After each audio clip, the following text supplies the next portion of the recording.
A heavy mechanical foot steps forward. A soldier, face fully shielded and gun in hand. At that moment, a bolt of lightning strikes down, revealing a horde of monsters. The soldier immediately opens fire. The monsters are continuously vaporized. His eyes widen as an explosion goes off in front of him. This forces him to observe carefully, his eyes becoming bloodshot. In the next second, a bright light appears, followed by a dragon. It lets out a deafening roar that shakes the heavens, then charges straight ahead. The soldier's eyes widen, and he hastily drops his gun. His expression turns to panic as his entire body begins to burn. Jon screams in agony, and then jolts awake. He clutches his head and curses, "Damn it, that fucking nightmare again." He runs a hand through his hair, tearing at it. But then he remembers, today is the last day of recruitment. On the plane, a boy named Lee Han wears a serious expression. His information is read aloud. Lee Han, 10 years old, a kid who's the leader of a group of orphans. Impressive. Major Kang continues, "Don't worry, we're not putting you in jail. Have you ever—" He starts to lead the conversation. "Heard of a place called Ark?" Lee Han answers seriously. "Ah, you mean the training facility for psychers. Are you saying I'm a psychic?" The answer pleases Major Kang. "Smart kid. You're not just an ordinary psyker. You're the savior of humanity. And you won't have to starve in those slums anymore. You'll get to eat and sleep in a much better place." Hearing this, Lee Han becomes indignant. "Only I get to eat well. My younger siblings have to get the same." He negotiates firmly. "If you want to send me to Ark, then you'll take responsibility for them. Their food, their clothes, their housing, and their school, everything." This makes Major Kang frown. He can only agree. "All right, I understand. I'll take responsibility for your siblings and take care of them." But he doesn't forget the condition. However, Major Kang declares that will only happen if you stay at Ark. "As a psyker, you understand what I'm saying, don't you?" Lee Han replies seriously, "Of course." Then he walks off alone. The plane is still in motion, its door already open. Lee Han stands and looks down. He remembers what he was told about the ranks for psychics. And obviously you're not a high rank yet. As he walked forward, Major Kang had warned him, "If you still care about your siblings, then at all costs. And you must try to survive." Before him is Ark. Lee Han's hand clenches. A shout makes him look over, followed by a curse. "Go back to where you came from." Simon yells, crying like a little brat who was forced to come here. His hand clenches. "It's because they recruit trash like you that people like me get looked down on, too." A curse rings out, "You piece of trash." A bystander criticizes him, "And what about you?" "How did you get so arrogant, huh?" Simon retorts coldly, "You idiots." He begins to use his powers. "My background is obviously on a different level from you lot." He then explains, "I'm a trained psyker." Everyone murmurs in awe. "Those stones are—" This is the first time I've ever actually seen someone use psychic abilities. "The stones are controlled by him. I don't know if they'll send you back home if you end up useless from an injury." "But this isn't a place where someone like you can survive," Simon declares arrogantly. "You'll thank me for this later." He then attacks Kuro with it. "Now get out of my sight." Lee Han catches it. He looks at the rock and remarks, "Too slow. Wouldn't it be better if you just threw it with your arm?" Simon asks, annoyed, "Who the hell are you?" Lee Han answers without hesitation, "Your ethics teacher." The crowd gets even rowdier. "Fight, fight. Teach him a lesson." But then someone appears. A shout makes the two of them stop. "You two." Jon slowly approaches. He growls a command at both of them. "Step forward." Jon questions them. "What are your names?" They answer one by one, "Del Simon." "Lee Han." He continues asking, "Del Simon, you're a trained one. What can you do?" Simon answers honestly, "I've only achieved telekinesis, sir." As for Lee Han, he's confused. Jon punches Simon in the stomach. "Is that so?" Simon cries out in pain. He begins to lecture, "You're already this arrogant with just that you're trash." Next, he turns to the one beside him. "And Lee Han?" "What about you?" Jon remarks darkly. "I like how you help the weak." Another punch lands. "But if you don't even have Simon's level of ability, then you're even bigger trash." Lee Han is sent flying backward. "All of you listen up. In 3 weeks, you'll be moved to the first year. If you can't demonstrate your kinesis skills, you'll be expelled." He clutches his chest in pain.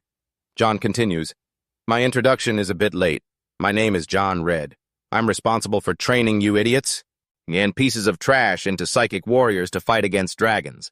He explains simply, that's the end of the introductions. Now run laps around the training ground until I, your instructor, say stop. He gives the order directly. Get your asses up now. The training begins. No stopping. If you stop, you will be expelled immediately. Lee Han runs calmly. I'm all too used to this kind of treatment. The others start to collapse one by one. I can't run anymore, Jon roars in anger. You useless fools, stop getting in everyone else's way. Get the hell home now. He points and orders, you two are expelled. As Lee Han ran, he thought to himself, I can handle something this tough. But what's worrying me is that psychic ability. He subconsciously glanced at Simon. Can I do what he does? Then he wondered, I have psychic abilities too, don't I? Kuro's legs were about to give out. His forehead was soaked in sweat, his eyes were glazed over, and his whole body collapsed. Jon offered a harsh critique. Get the hell home and go to sleep. Kuro stammered. I don't think I can, but was surprised to find himself pushing forward. Jon remained silent. Lee Han caught Kuro. He still hasn't said he's giving up. Then he smiled at him right. Kuro seized the moment to reply, yeah. Jon watched them in silence. Lee Han helped Kuro toward the finish line, and that evening the command to stop finally rang out. Lee Han let out a breath. Everyone was exhausted. So from 73 people, only 40 remained. Jon continued his explanation. That's all for today's training. Starting tomorrow, the real training begins. During the training period, we will start every morning with a run just like today. Their faces paled in shock. What? Lee Han just listened grimly. Time passed. The next day, training at AC began with a schedule that started with a 5-hour morning run followed by breakfast at 8 o'clock and morning class at 9. Jon was the instructor. Imagine that inside your body there is an area that can generate psychic energy. It could be your head, it could be your heart, or you could think of it as being in your dantian. Just like in wuxia novels, the most important thing is to envision that area. Lee Han placed a hand on his chest. I'll start with the heart. Next was lunch at 12:30. He grabbed his tray and walked over to start a conversation with his friend. Kuro, let's eat together. Lee Han watched Kuro. His name is Kuro. He's the first friend I've made here at AC, and my life has taken a turn for the better. Then he said softly, enjoy your meal. At that moment, he made eye contact with Simon, who frowned in annoyance. Lee Han gave a similar look back. Kuro suddenly spoke up. His name is Del Simon. I heard he got a scholarship in England. No wonder he's so arrogant, Lee Han replied. He then added, he might not like me, but it doesn't seem like there's anything he can do about it. I hope. We should be able to use telekinesis within the next 3 weeks. Kuro hesitantly confessed, hey, I can already do it. Telekinesis. This surprised Lee Han. Really, Kuro, you're the most interesting one here after all. Looks like I shouldn't have been worrying about the others. Time passed. After the afternoon class came combat practice and the afternoon run followed by dinner breathing exercises and roll call. Finally, at 10 p.m., it was time for bed as the command rang out. Lights out. Lee Han lay in bed, tossing and turning. I can't sleep. He started to think. Showering, eating a pillow and a blanket. This is so much better than my old life. There's just no comparison. But he reminded himself, I want to go home. I can't. No, I can't be this week. 2 weeks passed. One of the members shouted, I did it. It's working. Lee Han silently noted that the number of kids who could use telekinesis had increased significantly. He started to feel helpless. What should I do? Do I just not have a talent for this? Kuro hesitantly tried to explain his method. I don't really know any tricks like that. Sorry. Lee Han quickly made up his mind. There's only one person left I can ask. It was Simon. He spoke sarcastically. Well, look who it is. What do you want? He said, looking at Lee Han. Lee Han calmly asked back, You already know why I'm here, don't you? Simon admitted nonchalantly, Yeah. You came to ask for the trick to pull off the skill, right? He continued with a sly look, But you know I think you're holding your head a little too high. I thought your country was supposed to have manners. Lee Han was visibly annoyed. My pride doesn't matter right now. Then he obediently knelt and made his request. Teach me, please. Simon frowned at him, then closed his eyes. He stated a condition. Stand up. I'll teach you. You're the one who asked me for the method, so don't complain about what I tell you, understand? Give me the pencil. Then he decisively stabbed the pencil into Lee Han. Lee Han looked utterly shocked. What the? The plane was still flying and Jon was smoking by the window. He muttered to himself, I can't believe it's already induction day. Time really does fly. The door was pushed open. Otto called out excitedly, Sergeant Red! He raised his voice. I knew you'd be here. Ah, long time no see, Otto, Jon replied indifferently. Otto wrinkled his nose and chided, It stinks. You can't smoke in here, Sergeant. He then asked, So why are you here? He dropped himself into a chair. Since I've arrived, I think we might be partners. So what do you think of the rookies? Jon seriously remarked that the rookies were all idiots. A confused Otto asked back, What's that supposed to mean? Are you kidding? He started to explain, Well, at least 2 of them are usable. A curious Otto repeated, 2. Jon stated his opinion. I don't like his personality, but that Simon kid isn't bad. His skill level is already beyond that of the first years. Hearing that, Otto agreed. If it's Simon, then it's possible. That kid is the last genius to come out of the Royal Psychers training facility, a guy just like me. I have a lot of faith in that kid. Jon pondered for a moment. As for the other one, he thought of Lee Han. That kid has loyalty, and that mental fortitude of his. It's far beyond the other rookies, and he has his own judgment. Although the kid is an ideal soldier, he knows full well that Ark is a place that needs extraordinary people, not mediocre ones. If you can't use any psychic skills at all, then this isn't the place for you, Lee Han.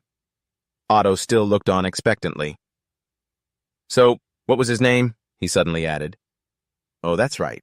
I heard a few things on my way here. Do you know what they call you? Jon replied indifferently. I'm sure it's bastard or something along those lines. Am I right? Otto chuckled, confirming you are. Jon looked down seriously and began to announce, As you all know today, you will be appointed as first years. Simon listened intently. However, Jon added, that's only for those who are ready to become psychers. Kuro glanced over at Lee Han. Jon continued, The basic skill of a psychic is focusing latent energy. It can be identified by the glow in your eyes. It doesn't matter whether or not you can use telekinesis. Anyone who can do this can stay. He pointed and ordered, Those of you who have mastered focusing your energy over there, line up in front of the technician standing there. Then he looked elsewhere. Anyone who can't do it over here, agents and a helicopter will take you home immediately. The words horrified Lee Han. He saw a familiar face, Major Khan. An order was given. Go, go, move your asses. Kuro looked at him worriedly. Lee Han closed his eyes. At that moment, he remembered Simon and how he'd stabbed him. Lee Han had winced in pain before falling. Putting a hand to his shirt, he questioned him. This is your answer. Aren't you trying to kill me? Simon slowly explained, Don't worry, I didn't stab deep. It will help you focus your senses more easily. Lee Han looked surprised. Right now, that wound will be your psionic conduit. Simon continued to guide him. To put it simply, this wound is absorbing psychic energy, but if you keep it in your chest for too long, you won't succeed. Lee Han looked on in admiration. So he knew my heart was my core. The other boy shook his head. I'm not taking it back. It's covered in blood, he told himself ever since that day. I'm sure I've started to feel it, but it always feels like I'm losing psychic energy. And I just feel more and more helpless. So what do I have to do to manifest it? Jon spoke up then. Hey, Lee Han, he reminded him, you're the last one. Don't just stand there, move it. Kuro watched worriedly. Lee Han remained rooted to the spot. Think, Lee Han, think. I have to do this, I can't go back. Jon was starting to lose his patience. This kid! He started to walk over. Everyone was terrified. Jon stopped and warned, a soldier must always follow the orders of their superior officer. Then he got into a fighting stance. No exceptions. Lee Han gritted his teeth, thinking to himself, I have to do something. Think, what can I do? His eyes widened, staring at the pen in Jon's breast pocket. Jon threw a punch straight at his face. As he did, Lee Han snatched the pen. I couldn't think of anything else. Jon looked at him surprised. Hey, that's... Lee Han thought to himself, if it's because the conduit isn't wide enough. And then stabbed himself.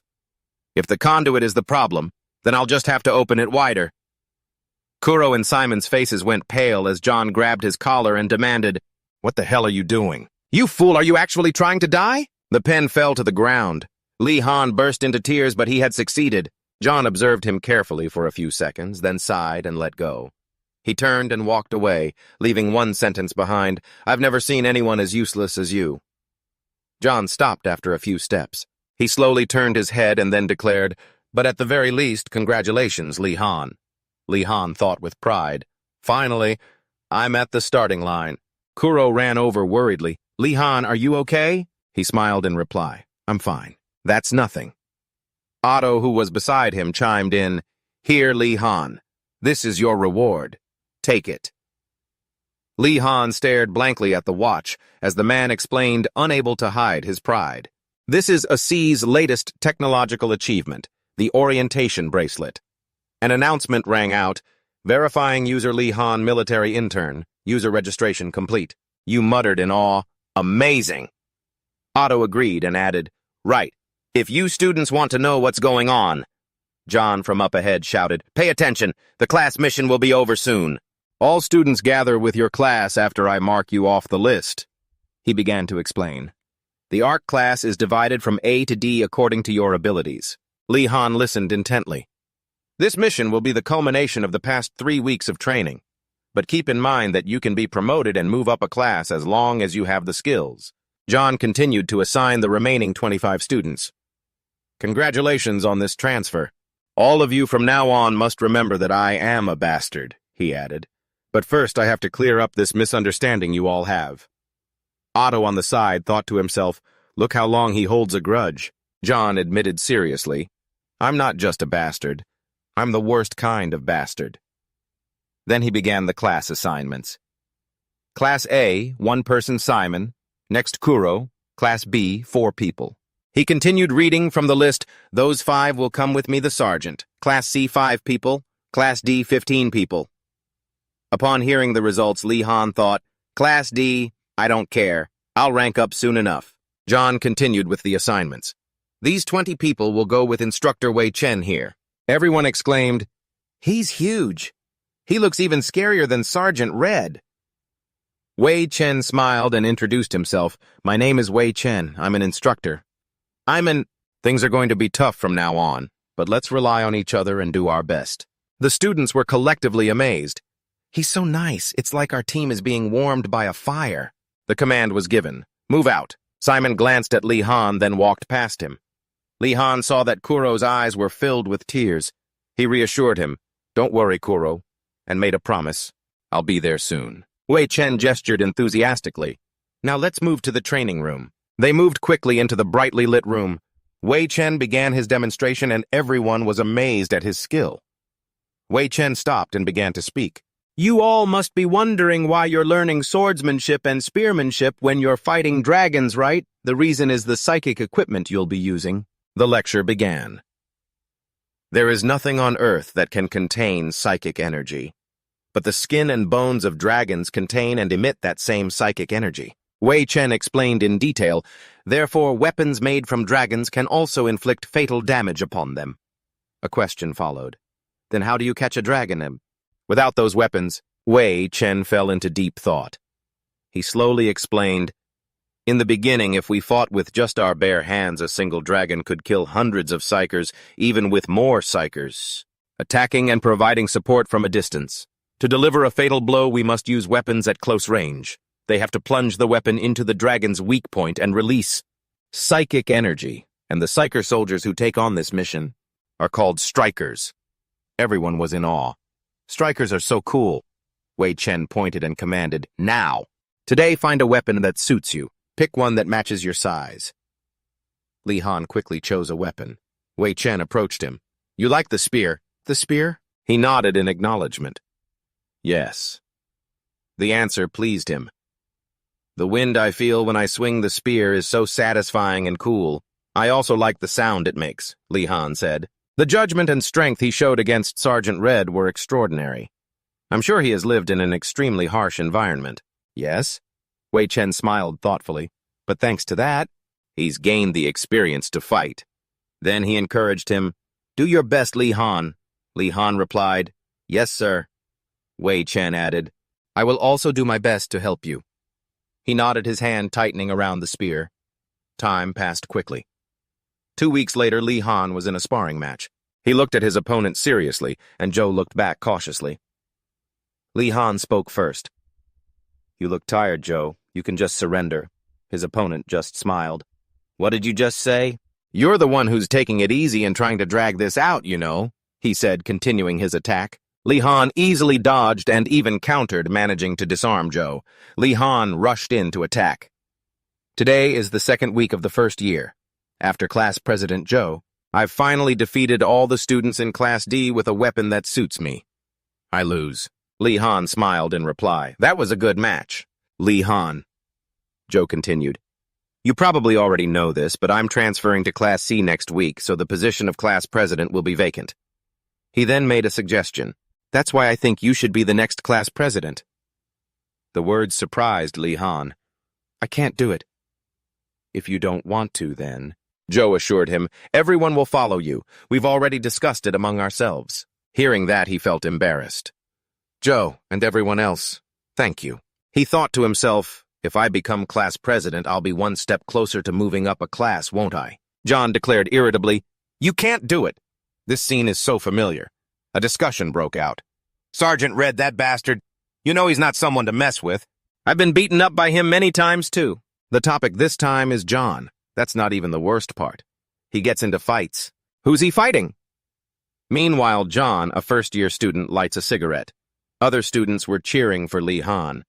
"Hey, first year. Good luck, sweetie. Fight well, you idiot. That kid heard you, so what? He doesn't even know who we are. He's just calling out the cowards." Lee Han had already entered a combat stance when Jon asked, "So this is the brat who wants to be Class President. Are you all going to let Class D be led by someone with underdeveloped powers? Someone who can't even master basic telekinesis? Is that your final decision?" No complaints. Jon sighed and said, "You idiots. But there must be a reason you've all put your faith in him, right, Lee Han?" He flinched when his name was called. Jon broke a mop handle and threw it at him. He began to speak. "I hear no one in this class can stand up to you. In the weapon arts course, that is. Prove your strength by fighting me." Lee Han replied nervously, "With this, but the end is too sharp." Jon's gaze hardened. "Are you worried that a rookie like you might actually hurt me?" Lee Han quickly denied it. "No, sir." He had now taken off his jacket. Lee Han asked curiously, "Sir, are you going to fight me barehanded?" Jon admitted it directly. "Of course. You think I need a weapon to fight a kid? The rules are simple. If you can make any part of my body say a knee touch the ground, you win." He asked another question. "Then when am I considered to have lost?" Jon explained simply, "You just have to admit defeat." Lee Han replied with a smile. "Then there's no way I'll lose." He started to move. Jon also got into his fighting stance. A clamor rose from everywhere. What is he really fighting? That kid's got some nerve.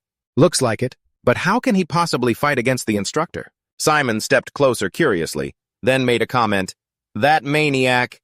Lee Han launched his attack. Jon continuously dodged, looking for an opening. Lee Han leaped into the air. Jon quickly raised his hand to block. He easily caught him, then kneed Lee Han before raising his foot to stomp down. Lee Han barely dodged and backed away. He couldn't help but be shocked. "Is he really trying to kill me?" Jon continued his instruction. "Unleash your emotions. Dragons and their minions slaughter their opponents indiscriminately." He even promised, "I won't go easy on you just because you're weak." And then he added, "If you face them head on, you'll find your current fear to be pathetic." Lee Han finally retorted, "Sergeant Red, with words that sharp, are you planning to fight with your mouth?" Jon rushed to attack. "Looks like you can still go on." He easily caught him. Lee Han struggled with all his might, but was still thrown. He landed heavily and clutched his head in pain. Jon was surprised again. Since when did he... The crowd grew more excited. "Come on." Lee Han break that smug nose of his. Lee Han charged forward again. Jon was calculating on his end. Should I reevaluate his movements a bit? He was taken by surprise when the kid moved behind him and launched a lightning-fast attack. Jon had to continuously dodge. He silently noted, "He's attacking me using centripetal force and acceleration. So this is why Ki praised him." His face showed his interest. "I'm starting to like you, Lee Han." Lee Han backed away to gain momentum. Jon observed his movements. "Your final finishing blow, I'll face it head on." Lee Han struck down forcefully. Jon grabbed the stick, his face filled with killing intent. Then he reached out and grabbed him by the throat. A voice rang out, "Why don't we finish the match right now?" Jon directly demanded, "Surrender." Lee Han even used his powers. The onlookers grew worried. "This is going a bit too far." Jon demanded once again, "Surrender. If this continues, you'll die." Lee Han replied with determination, "Even if I die, I will not give up."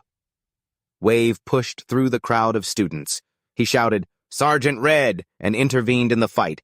"Stop it right now." "Are you really trying to kill Lee Han?" Jon remarked, annoyed. "Damn it, the kid won't surrender and I haven't lost either." Wave helped Lee Han up. "What are we going to do?" He said grimly, "You don't." "I'm so sick of your training methods." Jon froze when he heard that. He yelled, "Shut up," and turned to leave. "I'll accept defeat. Because I never received a surrender from that student, I acknowledge his victory." And he didn't forget to add, "If we keep resenting each other like this, we won't be able to accomplish anything." Simon looked surprised. He was able to overcome his own limits and prove his true strength. Model. After he recovered, he was transferred to Class B. On a fresh morning in the long corridor of the academy, a girl spoke up. "Class B." Jon smiled and continued, smiled. "That's right. I was planning to put that student on the promotion list," she replied to him. "I can't believe he's being transferred from D straight to B." "Even so, will the higher-ups approve it?" Jon continued to explain. "Actually, he has more than enough skill to get into Class A, but the only barrier is his psychic ability." The person next to him added, "But the higher-ups always prioritize psychic ability." He replied, annoyed, "Those idiots are wrong." Then he began to give an example. "What we need in a dragon hunt isn't just magic like psychic abilities, but also an iron will to be able to drive a weapon into a vital point." In the midst of that fear, Lee Han has all the makings of the #1 striker out there. If we miss out on someone with talent like that, just because his psychic abilities are slow to develop, that would be a real shame. Who knows, the kid I've chosen might just become the only one who can save the world. The woman exclaimed, "I've never seen you sing someone's praises that much before." "Didn't you hate Lee Han?" Jon gently corrected her, "No. On the contrary, I like him even more." She replied, "You really are a cruel man, Sergeant Red." It was now the 7th day in the hospital. The girl standing in front of the hospital room asked, "Aren't you going in?" Coach Wavechin jumped, startled, and replied, "Huh." She looked at the basket he was carrying. "What are those?" Wavechin gently explained, "Just some snacks." She asked curiously, "Then why don't you go inside?" He pointed and said, "I probably shouldn't bother him." Lee Han was sitting on the bed practicing controlling his power. His eyes glowed accordingly. The people outside watched nervously. The light flared brighter and both of them were excited, and then they quickly felt embarrassed. "That kid. He has really good concentration. You can go in now." Only then did Wavechin step inside. He smiled and started, "Long time no see, huh, Lee Han? How are you doing, son?" Lee Han replied politely, "Coach Wave, I'm fine, thank you, sir." Wavechin put the items on the floor. "I brought you some snacks." He accepted the kind gesture. "Thank you, sir." They began to chat. "So you'll be in Class B tomorrow. I'm very proud that you're always practicing your telekinesis skills." Lee Han answered honestly, "Yes. Because my power level is below average, I thought I should practice my telekinesis before I go back." Wavechin smiled and praised him. "That's the right decision. It doesn't matter how well you do in weapons class. You still need to be able to use a bit of telekinesis as a psyker. The battles between psykers mostly happen in midair, so you have to be able to retrieve your weapon if you drop it during combat." As he said this, an idea came to him. A medical staff member asked, "Are you planning on going out at this hour?" Wavechin scratched his head and promised, "It won't be long." They went outside. Lee Han looked around curiously. "Coach Wave, why are we at the gym?" Wavechin began to explain. "Lee Han, looking at the progression rate of your psychic abilities, the probability of you awakening a cheat is extremely low, unlike how other people can produce a flame or use teleportation." He taught him sincerely, "It's best if you don't even dream of being able to do things like that." Then he issued a challenge. "So how can you fight?" Lee Han was completely stunned. "The answer is extremely simple." Wavechin revealed his own power. "You will focus on training your telekinesis skill to its absolute limit. So telekinesis becomes my cheat," he thought to himself. "Reaching the limit of telekinesis," Wavechin explained as he moved. Psychic abilities are just like our muscles. The more we use and train them, the stronger they'll get. He stopped in front of him. The first rank of psychic ability is nothing more than an illusion. Your generation has more potential than us teachers. And then he smiled encouragingly. So don't give up. Practice a lot, okay, Lee Han? Lee Han let out a vow. Yes, sir. He stomped his foot on the ground, then looked up at the board. Lee Han let out a sigh. He accidentally bumped into someone else. Demichi, what the hell are you looking down at? Who's this? And he called out his name. Lee Han. Lee Han was a little surprised. You know me. The guy chuckled and explained, Are you kidding? Everyone in class knows you. Then he added, Anyway, welcome. I'm the Class B president, Dmitry Vladimirovich Petrov. Lee Han asked with concern, Do I have to call you that every time? Dmitry continued, You can just call me Dmitry. I hope we can be good friends, Han. After that, he invited him along. Perfect timing. It's free-form martial arts class right now. Follow me. They arrived at a room and Dmitry pointed forward. Lee Han thought to himself, Martial arts is my favorite thing. The suffocating training schedule at the academy, the stress from his lack of psychic ability. He chose his weapon, and the anxiety of not knowing when he'd be expelled. He became wary. After all, this was the only place he could release all his exhaustion. Then he charged forward to attack. All the things pent up deep in my heart. Dmitry was completely surprised when Lee Han charged at him, but the students got a sound beating. Lee Han questioned them. Was that fun? You acted for Kuro's sake, and then you claim his ESP is what caused his death, and you guys are still lying on the ground. Is bullying the weak really that fun? Lee Han warned them directly. You all should be glad there weren't any real fights during training. Off to the side, Dmitry muttered his observation about him. He cracked a smile. Just as I thought. He makes me want to fight him right now. Kuro, exhausted, looked down at the ground as someone approached him. The student jeered, What are you doing, huh? Get up, Kuro. But someone else cut in. Hey, it's my turn. Please help me. They were turning him into a joke. All right, then. Then I'll go third, okay? Help me! Kuro suddenly remembered Lee Han. Just then, the group of students turned around. Huh? What's going on? Lee Han was beating them up. He looked clearly annoyed. Kuro was completely shocked. Is that for real? Seeing Lee Han, he reached out his hand wanting to call his name. But Lee Han was already talking to someone else. Dmitry, is this how Class B practices freestyle martial arts? Kuro quickly pulled his hand back. Han Dmitry replied grimly, This is the merciless way of training. Our enemies won't spare their prey even when they're on the verge of death. He continued, The strange one here is you. That impulsive need of yours to save people, it will only lead him to his death.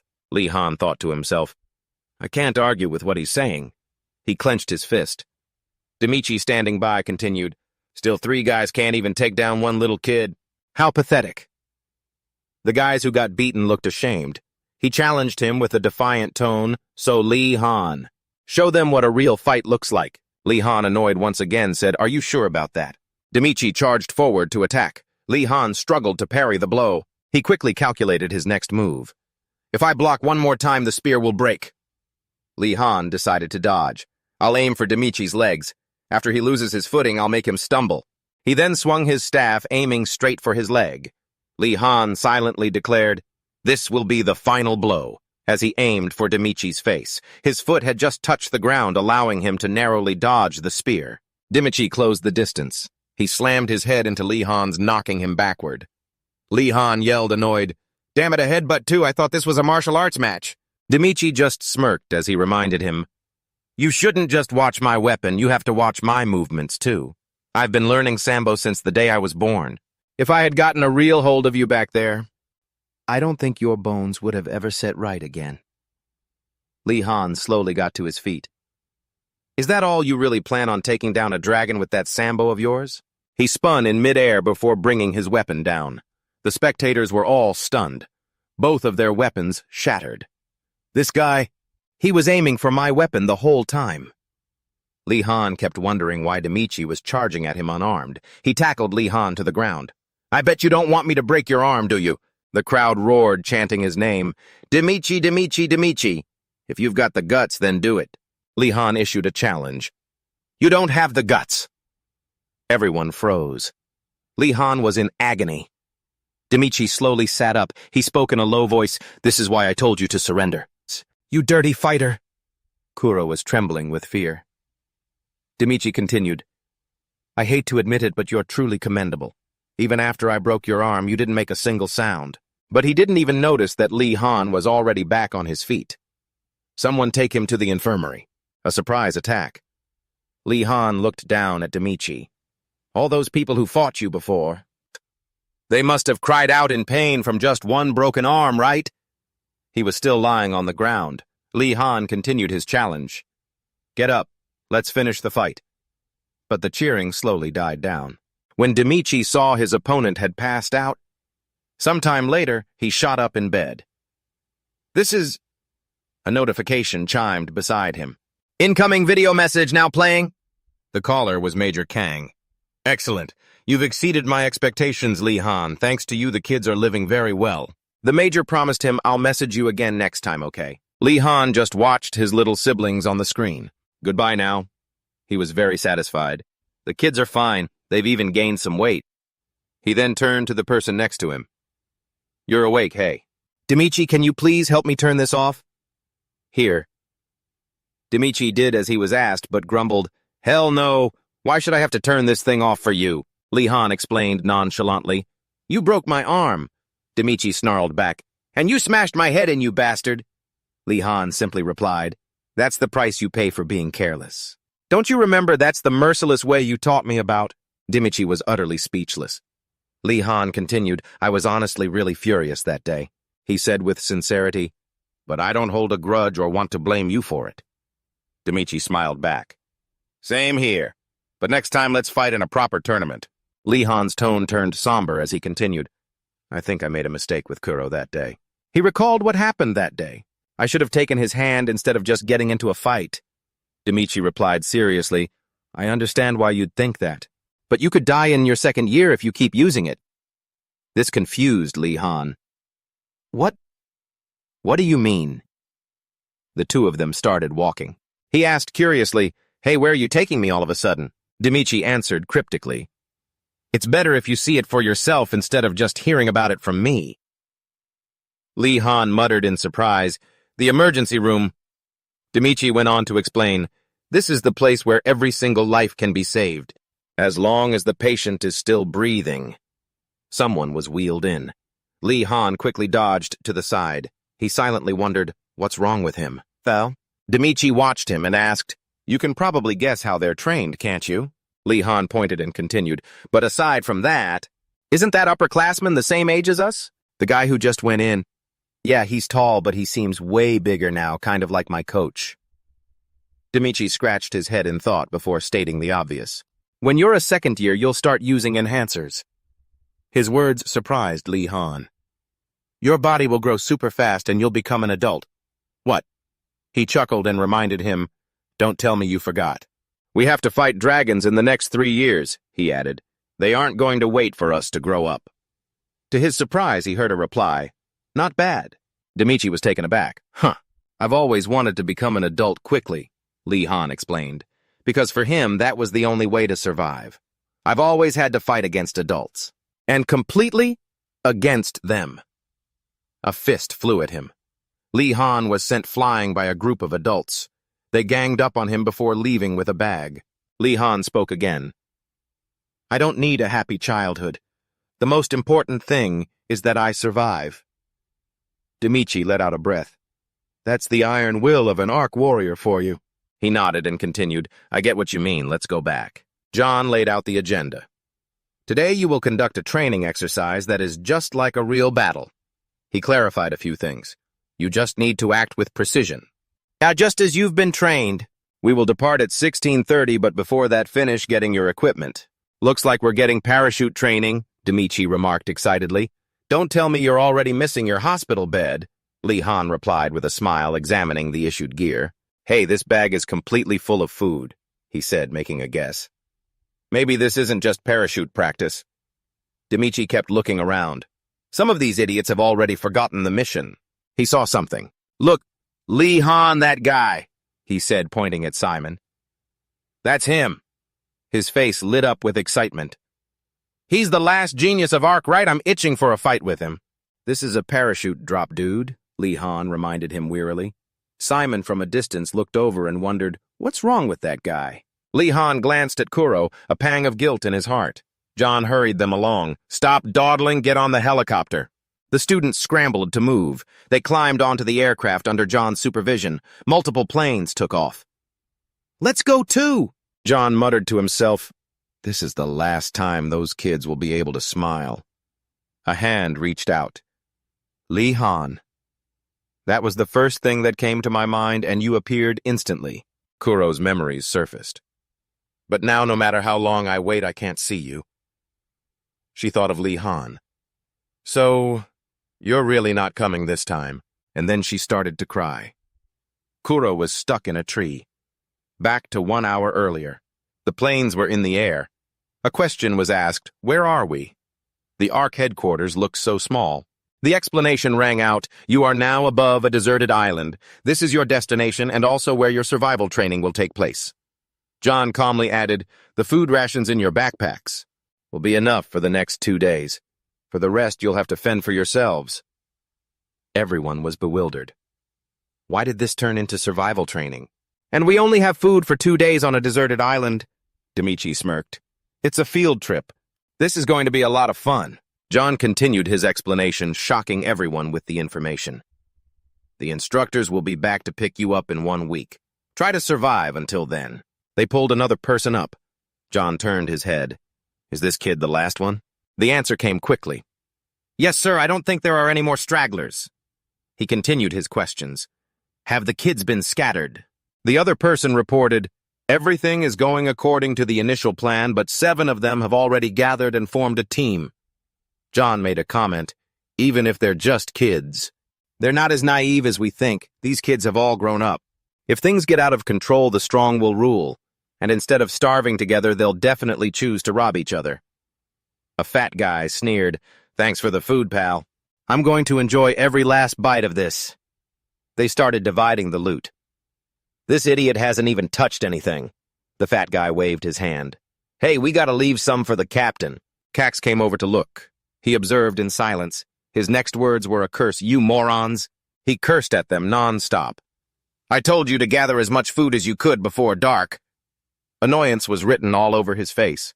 You think I gathered all of you just to share food? Cax continued.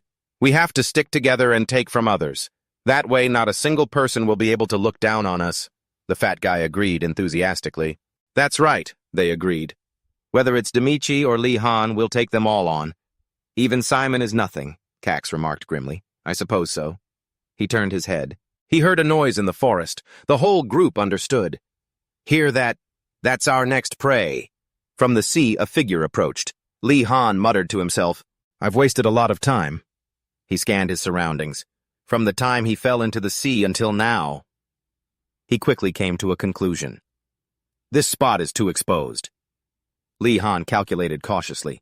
I need to find a hiding place first. Then he headed into the forest. For those who had never experienced hunger or thirst before, panting as they walked 2 days' worth of rations would not be enough. Lee Han wondered if when pushed to the brink they would choose to exploit others. He asked himself if someone like Shimong had ever known hunger. Meanwhile, Shimong stood still. He looked at Demichi and demanded, Who the hell are you, and why do you keep following me?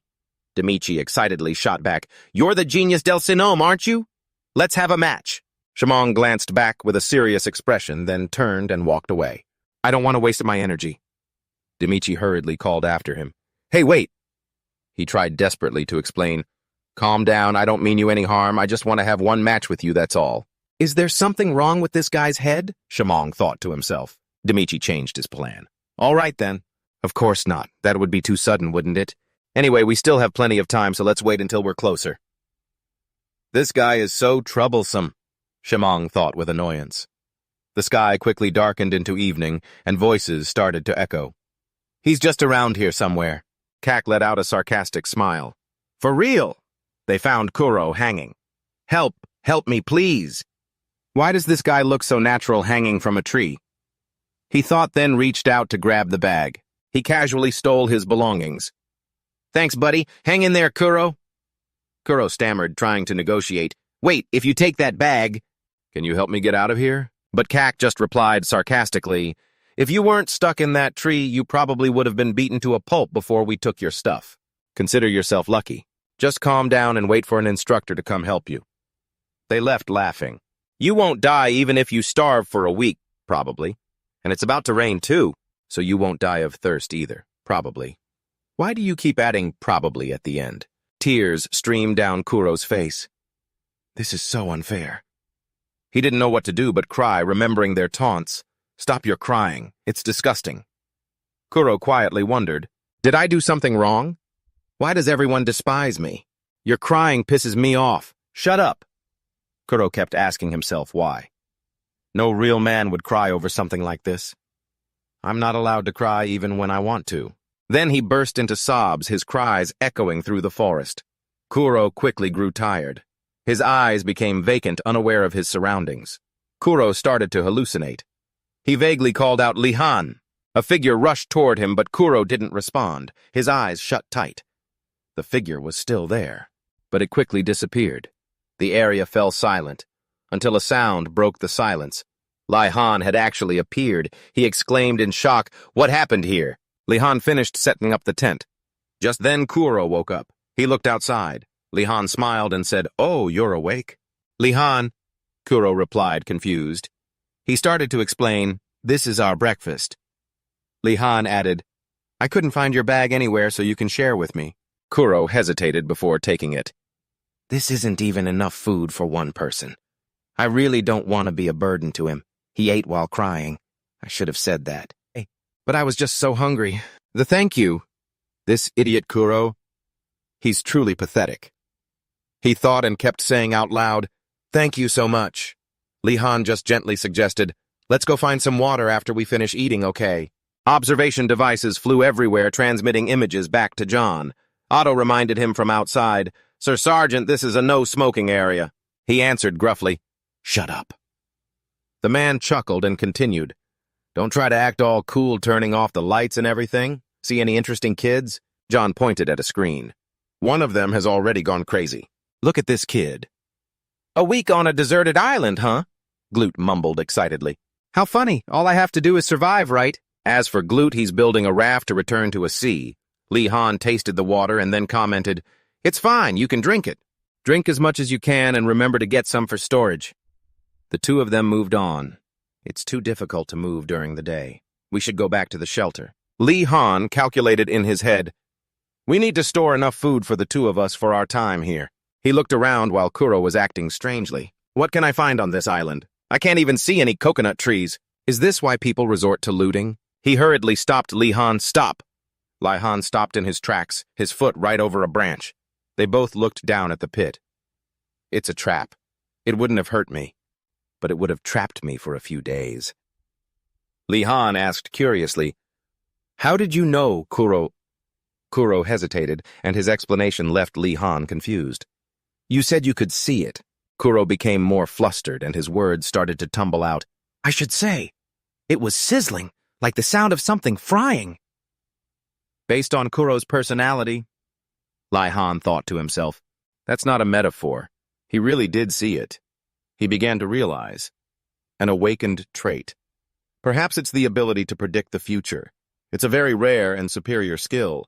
Then, as they walked and rested, this harsh environment on this deserted island, could it be the catalyst for Kuro? Lee Han considered, this survival training seems like a good opportunity to prove Kuro's abilities. Meanwhile, somewhere else, Kak raised his binoculars. There are two of them. As he observed, he remarked, "They don't have any bags. I guess they're carrying everything with them." A heavyset guy suggested excitedly, "Want us to go crush them?" But Cax refused. "They haven't gone far. They'll be back. Maybe they went to find water or something." He finalized the plan. "Let's come back later and get them while they're resting." Kuro panted as he walked on. Finally, they made it back. He was exhausted. "Ugh, my face. I just want to lie down as soon as I can." Lee Han, on the other hand, was unfazed. "All right, let's head inside." But he stopped him. "Wait a minute, Kuro." Lee Han observed, "Someone's been here, and they're gone." He remembered the marker stone he'd placed in front of the entrance and realized it had been knocked over. They turned to look and saw 2 sets of footprints near the tent with many more farther away. Lee Han came to a conclusion. There's a high chance we'll get robbed if they're in a group. Let's pack our things and get out of here. Panting Kuro replied, "Got it." They kept moving as the sun began to set. Lee Han muttered to himself, "We need to find a good place to camp before dark." He then turned to Kuro. "Do you see anywhere suitable?" Meanwhile, Kuro thought to himself, "I suddenly feel weird. It feels like my eyes are closing." Lee Han noticed something was wrong. "Kuro, hey Kuro!" His entire body began to glow, his eyes went white, and the shadow of a panther appeared. Lee Han panicked as it lunged to attack him. Kuro reacted instantly, shoving Lee Han out of the way. He created a gap between them just as the panther charged. Lee Han was completely caught off guard. The panther turned its gaze on him. Lee Han thought annoyed, "Damn it, my weapon." But the panther stopped short before letting out a roar. Lee Han squeezed his eyes shut, bracing for the attack. But then fire erupted. Hit by the surprise assault, the panther hastily fled. It was Joe who had launched the attack. "Are you okay?" Lee Han was completely stunned. Joe and Rose emerged from the flames. He called out Lee Han's name, looking for him. Lee Han, looking over, was just as surprised. Rose. Rose ran over, panting heavily, and asked, "Lee Han, is that Kuro over there?" Lee Han saw the bandage wrapped around Rose's leg and was alarmed. He pointed at the injury and asked worriedly, "Your leg?" Rose looked down and muttered, "Oh, this." Looking closer, Rose's stance was a little shaky. He explained, "Those damn bastards set a trap. I can barely even stand right now." Joe plopped down and sighed. "It's a good thing we ran into you, too." Hearing this, Kuro grew very worried.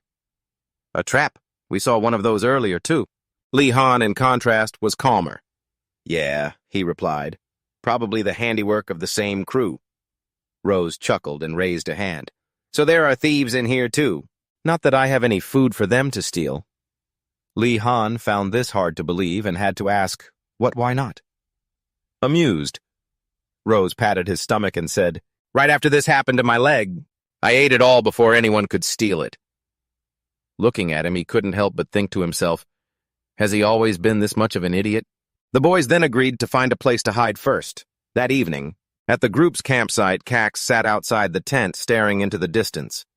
He remembered the time he received his mission. He had asked in alarm, "What?" The man tried to persuade him. "Just now when you entered the airport, son, the sensors were triggered. It seems you have psychic abilities." He wanted Cax to join by convincing him it was a good opportunity. "Cax, you should enroll." Cax still had other things on his mind. "But father, what about the movie I'm shooting?" The man lost his patience, gripping his son's shoulder tightly. He practically shouted, "If you can become a psyker, you won't have to act like a clown anymore. You'll gain immeasurable fame and wealth." His face turned vicious as he spoke of his own ambitions. "After the war ends, psychers will become this country's army. You could become a prodigy who gives orders to everyone." And just like that, Cax watched his father leave, having been given a mandatory mission. He stared after him and muttered, "Son of a bitch." At the training area, Cax sat watching another guy work out. He didn't get it and mocked the guy. "You've got a lot of energy to burn, huh?" Demichi turned to see Cax casually eating a chocolate bar. As he ate, Cax advised him, "We don't have much food left, you know." He asked Demichi, who was doing shoulder rotations, "How are you going to last the remaining 5 days?" While working out both arms, Demichi nonchalantly replied, "I'm more of a physical type."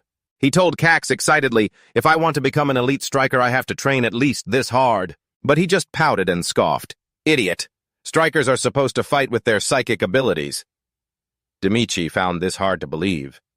After a moment, he composed himself, held his face in his hands, and said, "I miss you so much, Lee Han. He's the only one who can fight me hand to hand." Cax seized on that crucial piece of information, pointing as he asked again, "Lee Han, you've fought Lee Han before."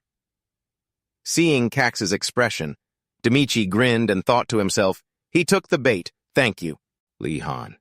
Thanks to you, he's finally agreed to fight me." In another part of the training area, Lee Han had woken up. He greeted them cheerfully. "Good morning, everyone." They were all gathered around a fire inside a cave. Kuro said in a low voice, "Let's stick together until this training is over." Lee Han pointed to himself and the friend beside him, dividing up the tasks. Kuro and I will go look for some firewood and food. He then turned to their other friend. Rose, you're injured, he reminded him. So you should stay here and keep an eye on our hideout, okay? Rose nodded. Sorry to trouble you two. Lee Han enthusiastically told his teammates, No problem. Thanks to your fire-starting ability, we have an advantage in this survival training. You and Kuro go outside. You both talk about having a fire. Lee Han looks toward the lake surface and thinks, this means we'll be able to cook these things. Kuro, still very self-conscious and worried, points to himself. But how do we catch fish? We don't have any gear. Lee Han smiles, calls out to Kuro, gives him a bright smile and says, Thank you. Hearing this, Kuro is completely stunned and confused. Bewildered and anxious, he asks back, For what? Lee Han sincerely explains, You saved me yesterday when I was in danger, and after that you even found a safe cave. He lowers his head slightly, speaking seriously. I thought helping you was the best course of action. Lee Han continues telling Kuro, but I realized I couldn't keep going like that. He confesses frankly to Kuro, so I couldn't figure out a solution after that. Lee Han points a finger at Kuro and asserts, but when we landed here, I was absolutely convinced you're a psychic genius. He seriously analyzes Kuro's strengths to help him understand you have the power to defend yourself and even to save me. We can get through this if we rely on each other. And finally, Lee Han affirms to Kuro, because we're friends. Hearing Lee Han's words, Kuro is filled with both happiness and sorrow. He remembers his own life as an anonymous orphan in Japan, a name given to him because of the color of his skin. The scornful voices, always echoed in his head ever since he was a child. Cry, baby. Stop crying. Useless. You're pathetic trash. Idiot. The hurt child from all those years ago, and Kuro, of today, both start to cry. He's overcome with happiness, telling himself, I have a friend who believes in me. Lee Han speaks up, trying to rally their spirits. This is amazing. It's even better than I imagined. Now the thing we need to do is... Both of them look down at the lake's surface. Kuro, now filled with confidence, gets to work. He channels his psychic abilities into the water. Kuro thinks excitedly to himself, I can see it. He thinks in complete amazement, I can see where the fish are. Lee Han watches Kuro's every movement and expression. Kuro's a genius. He can use clairvoyance from the very first day. If he uses near-future prediction and clairvoyance at the same time, we can easily catch fish without any gear.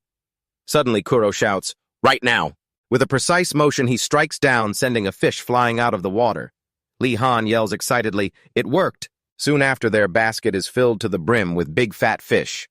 On the third day of survival training, Lee Han, holding the basket, turns to Kuro and says, You're in top form today. You caught 8 of them. You're amazing, Kuro. He laughs happily and replies, I think I'm starting to get the hang of it. Then, as if remembering something, Kuro turns to Lee Han. Joe is going to be so happy. He just grins slyly and teases, that rascal. His scaling skills have improved too. Kuro, wait here. Suddenly, a large tremor shakes the area. Both of them crouch down slightly, covering their heads. Lee Han is startled. He gets a bad feeling that something is wrong. He starts sliding down the mountainside to move. Faster. Lee Han hands the basket of fish to Kuro and yells, Kuro, wait here! Lee Han aims for the cave where their group is hiding and runs back. Arriving at the entrance, he wonders worriedly, what happened? He stops to catch his breath, panting as he observes the scene. Looking down, he sees his friends are not okay. Joe Demichi throws a wooden sword over to Cax and shouts, Hey! Catch it, Cax, catch it. He then complains, What do you think this is, aerial training? Bringing 2 weapons with you, no less. Demichi holds his head, exasperated, and explains, Lately I've been thinking about using dual swords. It looks so damn cool. Cax wearily reminds his friend, That's not the point. Demichi, a little confused, asks, But then why'd you agree to a duel? Not that I'm complaining, I'm thrilled. Cax calmly answers, making Demichi feel uneasy. If you intend to have a fair fight with Lee Han, then you must be Dmitry Vladimirovich Petrov, the class president of Class B, right? He points the wooden sword forward and continues, Furthermore, I heard you were recommended for Class A. I'm going to test for myself whether you're worthy. Hearing this answer, Demichi laughs with delight and replies, I'm starting to like you. Each holding a wooden sword, they charge at each other. Let's begin. Although this wasn't Cax's specialty. His performance was so skilled that Demichi felt pressured, cursing inwardly, "Damn it!" As Cax suddenly stopped, Demichi seized the moment to strike. This was his chance. But Cax easily dodged it and landed a critical blow on Demichi. Seeing Demichi start to stagger, Cax wonders to himself, "Is it over already?" Demichi grits his teeth, refusing to give in, and retorts to Cax, "You don't really think so, do you?" Demichi charges, swinging a powerful direct blow at Cax, forcing him off balance and sending him stumbling backwards. Demichi seizes the chance and rushes forward with a relentless assault. He thinks, "If you're backing down, I have the advantage." Demichi intended to use this barrage of attacks to keep Cax from fighting back. Cax grits his teeth in frustration. If this keeps up, this is really not going to be good. Demichi slashes at Cax's side, but Cax nimbly dodges. Truly angry now, Cax glares at Demichi. He attacks so fast it looks like multiple clones are surrounding Demichi. Demichi covers his head, dodging the blows and cursing furiously in his mind. "Damn it, I need to watch my back." A moment later, he's at a disadvantage, retreating some distance. Cax presses his advantage, charging straight at Demichi with the wooden sword, but Demichi is no amateur. Demichi arches his back, smoothly dodging the move. Cax didn't expect that. He's slightly startled. Demichi does a flip, kicking the wooden sword from Cax's hand. He flips again, landing in a defensive posture. Pressing his advantage, Demichi charges, roaring, "This is the end." Demichi raises his sword high for the finishing blow. Cax has no idea what's happening behind Demichi, who suddenly freezes, unable to continue his attack. Cax, who had braced himself for the attack, opens his eyes in shock. He glances bewilderedly at Demichi. There is a wooden sword pressed against Demichi's back. From out of nowhere, Cax, elegantly sweeping his hair back, spoke up. "My apologies. If this were a one-on-one training match, you would have already won. But as I said, we're psychers." Cax looked up at the sky, thinking to himself, "Is Lee Han stronger than this guy?" In the cave, Lee Han held Rose's head, frantically calling out to him, "Rose, wake up!" Just then, Rose's body started to react. His lips trembled as he managed to say, "I..." Rose weakly opened his eyes and told Lee Han, "I'm not dead, Lee Han. Stop shouting." A little while later, once all three of them were in the cave and Kuro had returned, they sat together around a fire. Lee Han asked, "Who did this to you, Rose?" With one cheek swollen, Rose tilted his head, thinking. He recounted what happened. "It was Cax's group. There are 7 of them." Rose grew agitated, his voice trembling as he continued. "They took all our food, but they'll be back. We'd better find another shelter." Lee Han, angry, gritted his teeth and replied, "No." His voice turned cold as he made his point to Rose. "I'm not nice enough to let those bastards get away with beating up my friend." Hearing this from Lee Han, the word resonated deeply with Rose, amigo, friend. The 3 of them set off together with Kuro carrying their belongings. Lee Han supported Rose as they walked. "For now, let's just find another shelter. We'll let them have this place for the time being." But in his mind, Lee Han had already made a vow. "We'll ambush them when the sun sets." That evening, Lee Han and Kuro scouted the surrounding area. The 2 looked towards the other group's cave, silently assessing the situation. "They're using our cave as their shelter." "Just as planned," Lee Han said with a sly grin, turning to psych up Kuro. "Kuro, begin whenever you're ready." He smiled and replied, "Yeah." The guys guarding the cave entrance were chatting amongst themselves. "I can't do this alone, but together we can take down those bastards." Kuro pursed his lips, thinking about his companion. "Lee Han is the only friend who trusts me." He focused, channeling his psychic powers to help Lee Han. "I will never let him down." Countless rocks controlled by Kuro flew towards the guys outside. They cried out in pain as the rocks struck them. "What the hell?" they yelled in chaos, shouting to each other. "It's an ambush!" Cax ordered the others outside. The guard screamed in pain as 2 rocks smashed into his knees. "Damn it!" They grabbed their weapons and rushed out, yelling, "Over there! Those guys are throwing rocks while running and dodging." From a distance, Kuro could see everything clearly. "I can predict your trajectories." Once again, the rocks precisely struck the underlings. They yelled, "Damn it, I can't see anything, it's too dark." Just then, Lee Han charged in, launching a surprise attack. He targeted them precisely, taking them down one by one. One of them fell right in front of Cax. He watched the scene unfold. Unable to keep his cool, Cax stepped forward to confront Lee Han, who was fighting the others outside. Lee Han raised his wooden sword, ready to face Cax. Lee Han held his wooden sword high, pointing it towards the most dangerous one, Cax. Cax glared angrily at his opponent, Lee Han. He wiped the blood from his face, observing and assessing him. Lee Han? He took down 6 guys by himself. No, that's impossible! Cax saw through their strategy and asked bluntly, You didn't come alone. Who's the other one? Lee Han called out loudly to Kuro behind the trees.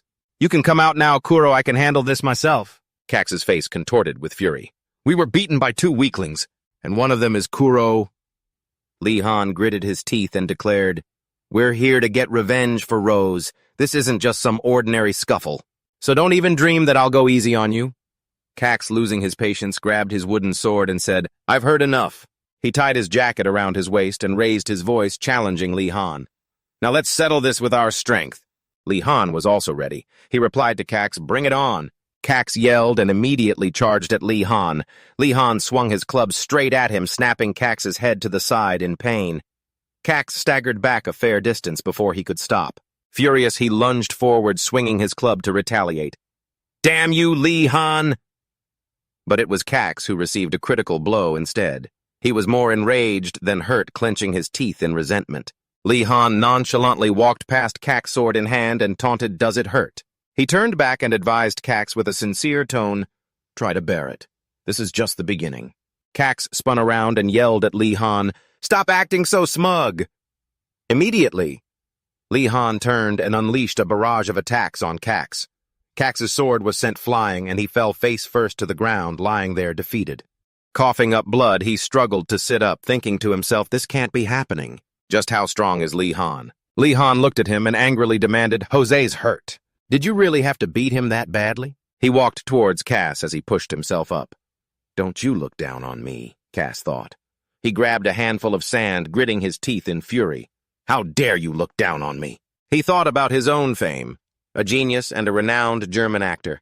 His father had used that reputation to achieve his goals, his political ambitions while gaining so much in the process. Cass remembered his father's sinister face, but even that wasn't enough to satisfy his greed. His father had excitedly declared, Once you become a psyker, this entire city will be ours. You have to push forward, Cass, even if it means hurting other people. Cass tensed up and got to his feet, muttering, I won't let it end like this. He threw the handful of sand at Lee Han. Then he roared, A bastard like you should just give up. The sand flew into Lee Han's eyes. He squeezed them shut in pain, and Cass immediately lunged forward, punching him squarely in the face. Seeing this, Kuro rushed over, shouting in panic, Lee Han! By now, Cass was grabbing Lee Han by the collar. He looked up straight at Kuro, gritting his teeth as he threatened, Don't you come any closer! Terrified, Kuro froze. Then Cass repeatedly punched Lee Han hard in the stomach. Kuro watched his whole body trembling with fear. A moment later, Cass let Lee Han go, and he immediately collapsed to the ground in pain. Then Kuro saw him pick up the sword. Cass gripped it tightly with both hands, gritting his teeth and muttering, I'll never let anyone surpass me again. Suddenly, a flash of blue light shot towards him. The blue aura around a rock vanished, and Cass blocked it with his hand, knocking it to the ground. He gritted his teeth and glared at Kuro. You! Kuro, using his ability, cried out, Don't touch Lee Han! Cass stepped towards him, staring him down, and demanded, So now you want to step on me too? Hearing that, Kuro got scared and deactivated his ability. Cass grabbed Kuro by the collar and said with contempt, I never liked you from the very beginning.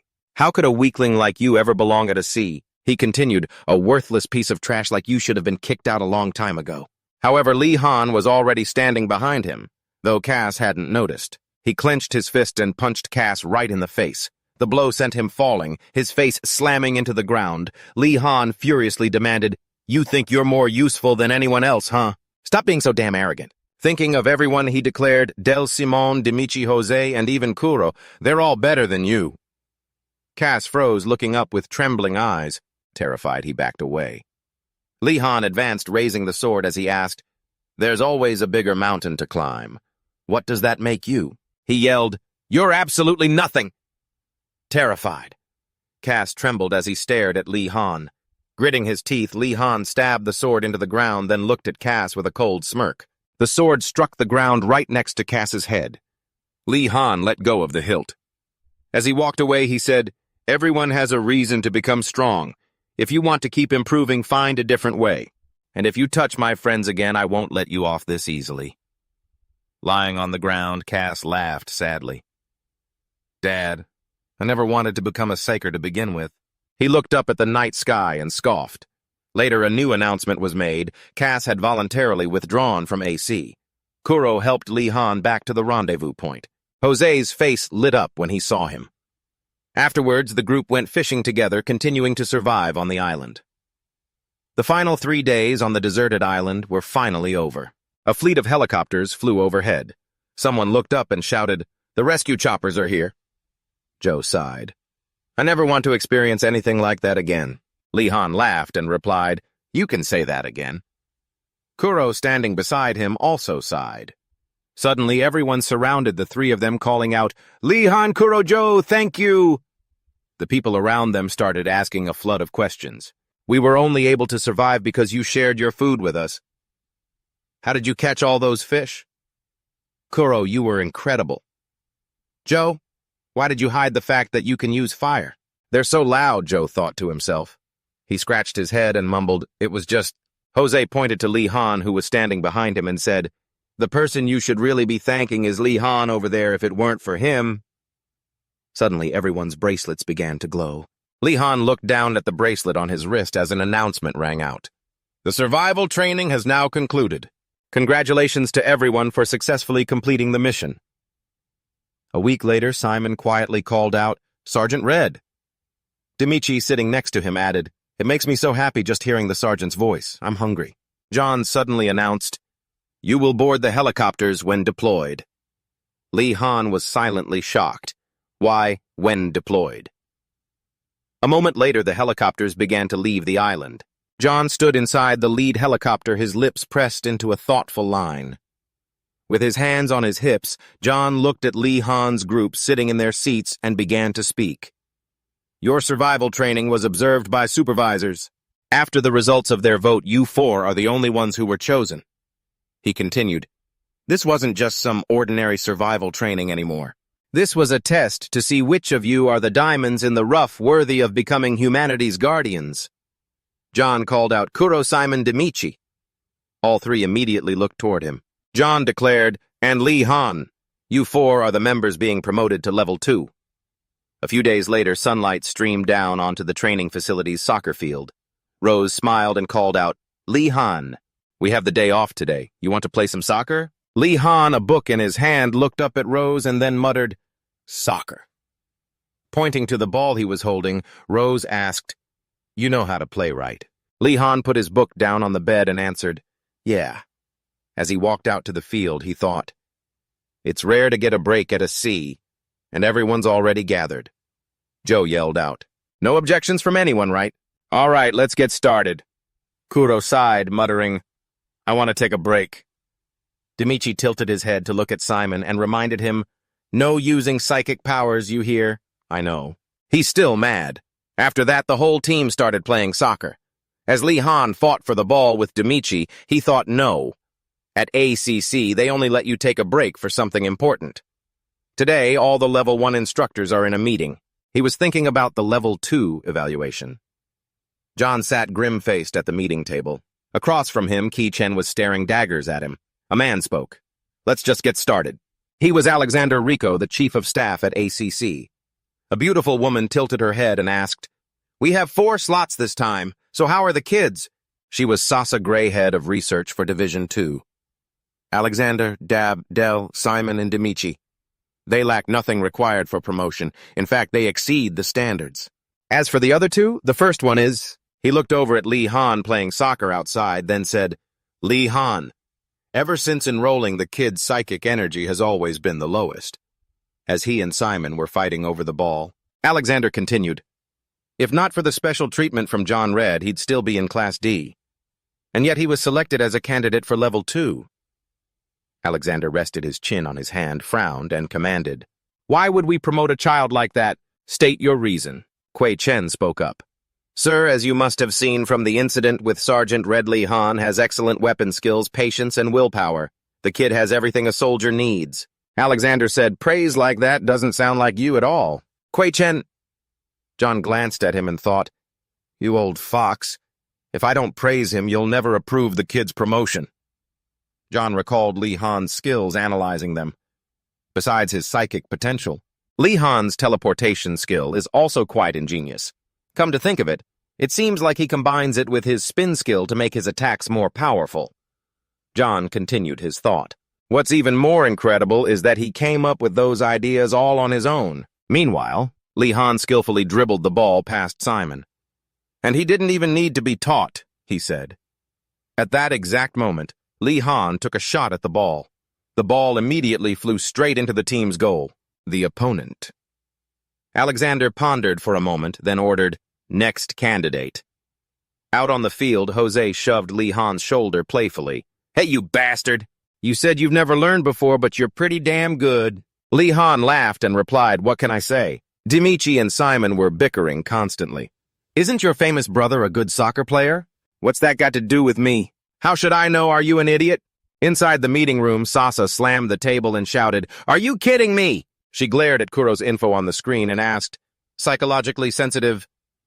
Sasa looked straight into his face and said, "Right after he gets promoted during the psychological transformation surgery, the most important thing is their psyche."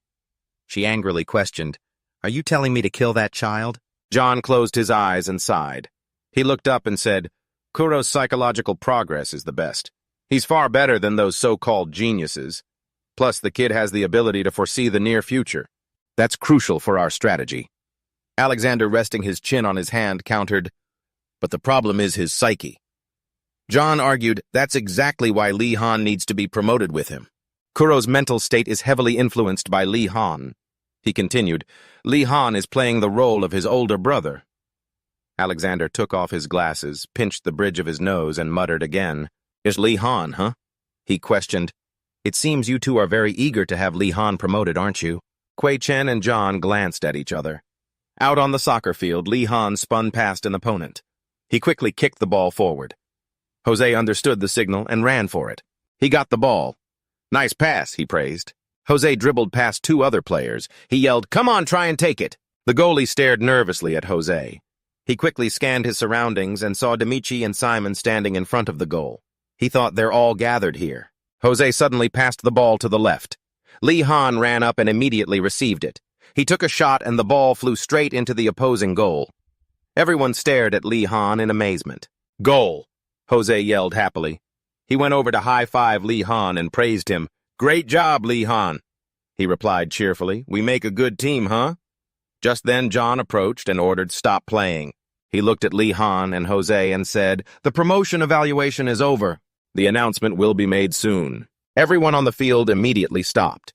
Jon continued, "But since everyone is already gathered here, and I'll announce the results right now." He declared all candidates have been promoted. At this, Lee Han froze. Jose came over, smiled, and patted his shoulder. He asked, "What's wrong?" Lee Han called out, "Jose." He laughed and said, "Congratulations on the promotion." Jose laughed heartily and continued, "Remember to save a spot for me." Lee Han smiled at him. He extended his hand towards Jose, then said, "We'll meet again, Jose." The two of them shook hands. Jon, standing nearby, sighed and ordered, "Head back to the dorms." He continued, "Those who were promoted, pack your things and gather." Lee Han turned to face Jon. "Thank you, sir." Jon froze, staring at him in confusion. Lee Han continued, "Today's rank-up evaluation and the D-class selection, I believe it's all thanks to you, Sergeant." Pulling out a cigar, Jon replied, "I'm not so sure you want to be thanking me. From now on, you can't quit. If you manage to complete level 2, you'll be seeing me again." He bit down on the cigar and smirked. "Survive Lee Han." Lee Han raised his hand in a salute. Jon turned and walked away. That afternoon, after packing up all their things, Lee Han's group gathered in the courtyard. Dimitri laughed loudly. "All right, let's go, gentlemen." Simon, standing beside him, shot him an annoyed look. Kuro trembled as he looked at them both. Lee Han walked over and asked, "We're heading to Area 2, right?" Tears started streaming down Kuro's face. A hand rested on his shoulder. Kuro looked up. "Lee Han?" Lee Han smiled reassuringly. "Don't worry, we're in this together." He hesitated, then mumbled, "But I'm scared. We have to get surgery to become adults." Dimitri shouted excitedly, "What's there to be scared of?" "Let's go." Simon frowned at him. Why are you so excited? Demichi immediately replied, we can get way stronger than we are now. In Area 2, a voice called out. Hello, kids! Sasa stood before Lee Han's group and introduced herself. For the next 5 weeks, I'll be the one looking after you. My name is Dr. Sasa Gray. Lee Han asked in shock, 5 weeks? She pointed to the equipment behind her and answered, it takes your bodies 5 weeks to become adults. The first 2 weeks will be in the pressure chambers. The following 3 will be for rehabilitation training. Demichi, Simon, and Kuro were horrified. 2 weeks in that thing. Lee Han frowned and called out, everyone. He held out his hand. See you in 2 weeks. They all looked at him and understood. Then the group shouted together, promise! All right! Sasa crossed her arms, watching the scene, and thought to herself, incredible. So this is the one Sergeant Red recommended so highly. Demichi gave Lee Han a thumbs up. You too. Simon curled his lip in contempt. How childish. Suddenly someone called Lee Han's name. 1 week earlier, 2 researchers were conducting an experiment. Kuro and Simon were tied up inside chemical immersion tanks. Demichi was trapped inside one as well. He cursed in his mind, damn it, this is disgusting. Lee Han was also submerged in the chemical below. He screamed internally. I can't breathe. Sasa observed the scene beginning her mental evaluation. They're overcome with fear. Every kid who goes through this feels the same way. I'm sorry. Just hang on a little longer. You'll all fall into a coma soon. Inject the needle and add the surgical tools once they're comatose. Her hand began to tremble as she monitored the situation. It's been a week now. Luckily, nothing's gone wrong. Today's procedure will be their most critical moment. Sasa looked at the 4 figures in the test tubes, wondering to herself, does humanity really have to go this far, just to deserve to exist? An assistant researcher at her side walked over to check on her. Dr. Gray, are you tired? Seeing the look on her face, the female assistant gently advised, please go get some rest. Sasa shoved her hands into her pockets and walked wearily outside. She forced her heavy eyelids open, looking around. Sasa went inside and questioned the man casually smoking a cigar. I thought you said you didn't like kids, she asked, annoyed. So what are you doing here at my lab every single time? John's face was cold as he answered her, Doctor, I'm here to make sure you don't damage my property or kill them. Hearing this, Sasa bit her lip in frustration. She sat down in the chair opposite him and retorted, there aren't any problems. We're currently in the middle of the phase of inserting the second culture fluid, because what this process really is introducing a second culture fluid containing the dragon's soul core, a concentrated liquid that dilutes a dragon's heart. John began to ponder this, and taking a drag from the cigar in his hand, he thought, if the kids are forced to resonate with a dragon core, they should be able to use the dragon's spiritual power more easily. In that case, Lee Han should be able to... Suddenly, the smartwatch on Sasa's wrist let out an alarm beep. Upon receiving the signal, she immediately ran to the lab. John followed right behind her.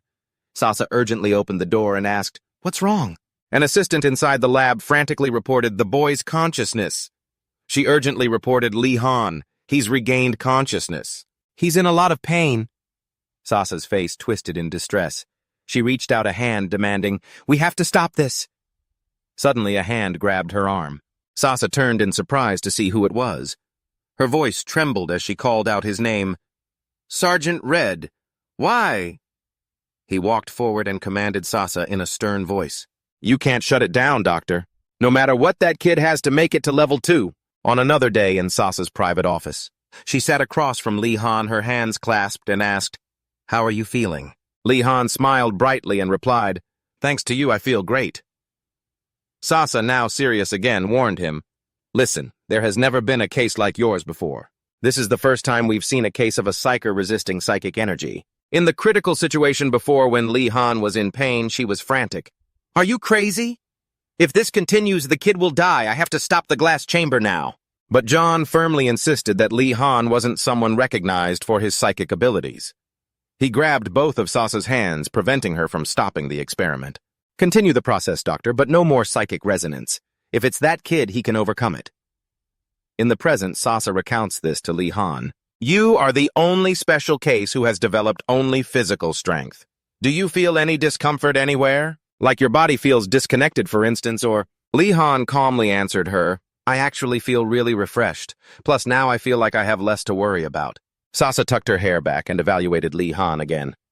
The boy's mentality is really stable. I guess he's the trainee Sergeant Red always praised for having a much better mentality than the others. She thought back on Lee Han's case. Psychic energy resonates directly with one's psyche. So why would a kid with such a stable mentality have such low psychic energy? All right, you can go now. I'm sure it has something to do with suppressing the development of his psychic energy. Lee Han stood up, walked out, and closed the door. Demichi was outside and said excitedly, I came to see you, Lee Han. Starting today, we're level 2 Simon, who had also undergone a physical transformation, stood in the back observing everyone. Lee Han walked up to Demichi. 5 long weeks, but they went by so fast. He looked at everyone excitedly, pointing to each person. Everyone has changed so much. In particular, Lee Han pointed to his friend, calling out, Kuro. He smiled and said to the other 3, I'm so glad everyone made it out alive. But Simon didn't look very happy. He scowled and said, glad about what? That was a given. Stop being so arrogant and acting like you're the team captain. Lee Han and Demichi shrugged, teasing each other about Simon. He's definitely going through puberty. Stop teasing him. At the level 2 dormitory, it didn't look much different from level 1 from the outside. But from level 2 onwards, you start training in teams. Lee Han, Demichi, and Kuro were ready to train. Each team will have about 4 to 10 members. Currently, there are 12 level 2 teams. Lee Han looked around, a little doubtful, thinking, we suddenly have our own dorm room. Kuro and I were assigned to Team 7. A man walked in smiling as he introduced himself. I'm Katasuki, the captain of Team 7. You two are Kuro and Lee Han, right? He announced to everyone present, once you reach level 2, you have to train in many things, but there are only 3 main types. Pistols, fighter boards, and sparring. Kato approached Lee Han and asked him, do you guys understand why you have to practice shooting pistols? Lee Han held his head high and answered, we were taught that modern weapons can still fight against the minions. He recounted what they already knew for everyone. That's right. The minions we've known so far all have low intelligence like goblins, boars, or werewolves. Later, a more intelligent species called the Elu appeared, who act as commanders for the mid-level ones. Those Elu bastards can even use psychic energy. If the Elu use psychic energy, doesn't that mean physical weapons won't do anything to them? To them? Good question. That's right, they aren't affected by physical weapons. But their psychic energy has limits, just like dragons. Our goal is the moment they run out of energy. He seemed extremely excited, pointing as he said, just like firearm training, fighter boards, and sparring are equally important. It's the competitive combat method between teams. Sparring sessions will be held in artificial forests through small-scale combat training arenas. The main event is Capture the Flag, meaning you steal the flag from the opponent's home base. It requires teams to build strategies and focus on each member's abilities, but this is a very dangerous form of training. Those training sessions are extremely harsh and have a high injury rate because even without a blade, steel weapons can still cause very serious injuries. As for fighter boards, in other words, it's learning how to use a flying board. This one is the easiest. You just have to make your opponent fall. But you always have to have someone providing support from behind. The support members have to control countless different flying boards to help their teammates move around. In rare situations, the support member even has to use the flying boards to attack the opponent. Kato walked over, pointed at Kuro, and explained to him, until now, we haven't had a psyker strong enough to be our support person. To support the team, but now you're here. So we don't have to worry anymore, Kuro. Hearing this, Kuro remained expressionless, but it seemed things weren't as Kato had said. Kato then slyly added, you can do it right. Hearing this, Kuro stammered a bit, well, about that. An unhappy man walked up and warned Kuro, can't you give a definite answer? We're not asking for your opinion. Once you're on a team, you have to fill the position your team is missing. While Kuro was still flustered, Lee Han stepped in to help him out. If it's Kuro, he can definitely do it. But he's not the type of person who does well when he's being pressured. Sakuro! That man leaned down and shouted in Lee Han's face, shut up, newbie! What do you know? Kato once again put on a phony smile to advise his subordinate, stop it. Lee Han has a point. It's their first day here after all. They still have a lot to learn. He turned to the training group led by Lee Han and said, Lee Han, even though we're both level 2, everyone else here are your seniors. They have more experience than you. You should watch your attitude. Kato kept that fake smile on his face, saying, to be honest. And at that moment, He opened his small, cunning eyes. With a hostile tone, Kato declared once more, "You're only here because I wanted Kuro on the team. The two of you are like a package deal. Buy one, get one free." Then he put that smile back on and continued to mumble, "I don't expect much from someone with low spirit power like you. Just try not to get in our way." Lee Han lowered his head, trying to suppress his anger. Then he looked up and spoke unexpectedly. "I understand." He became unusually cheerful as he replied to Kato, "I'll do my best not to get in your way, Captain Kato." Although Kato was a bit confused by Lee's attitude, Han acting like that was strange, but he reluctantly agreed, fine. He extended his hand. Lee Han calmly shook it. With a grimace, Kato silently cursed Lee Han in his mind. "Arrogant little brat. Let's see how long you can keep that up." Lee Han knew exactly what he was thinking. He just smiled calmly and thought, "I'll show you just how much I can endure." Back in the break room, Lee Han pushed open the bathroom door. He turned on the shower, closed his eyes, and let the hot water wash over him. His mind recalled today's practice drill. Warning, firing range active. At that time, Lee Han was focused firing continuously alongside his teammates. His body shook slightly from the recoil of the gun. Kato stood watching the whole team. His eyes narrowed. After the volley of gunfire, everyone quickly got up and moved out. Lee Han, gun in hand, ran while scanning his surroundings as the robots approached. Lee Han sped up while aiming and firing at them. After finishing his shots, he glanced back at Kato, the corner of his mouth turning up slightly. Not a bad result. Surely Kato can't call me the team's dead weight anymore, right? Just then, Lee Han made eye contact with Kato. It seemed he had also been watching him intently. The very next second, he turned around and yelled loudly, "Kuro, what are you doing?" Kuro was still standing in the same spot, looking extremely flustered, his limbs clumsy. Seeing this, Kato clutched his head in exasperation. He gritted his teeth and muttered, "Damn it, I'm speechless." Lee Han silently watched Kato's back. The memory ended there. As Lee Han washed his hair, he thought to himself, isn't he good enough to be acknowledged yet? A moment later, the bathroom door was pushed open and steam billowed out. Lee Han, with a towel wrapped around his waist, began drying his hair with his hand. He then recalled the private team meeting. Kato had pointed at him. His eyes narrowed into a smile as he said, "You'll be on the reserve team, Lee Han." The reason he gave sounded very legitimate. In the team practice battle, having too many members means we have to cut down the numbers to be efficient. Our team is one of those with a surplus of people, and we have a lot of close combat fighters like you. Kato stood up from his chair, walked over to Lee Han, and patted his shoulder. "Everyone at level 2 gets to watch the practice match at the training center, so don't be too sad. You still get to watch, you know." As he recalled that moment, his gaze fell upon his phone. Lee Han picked it up, telling himself, "It's fine. Everything is fine." Meanwhile, in the central monitoring room, quite a few people were watching the large screen.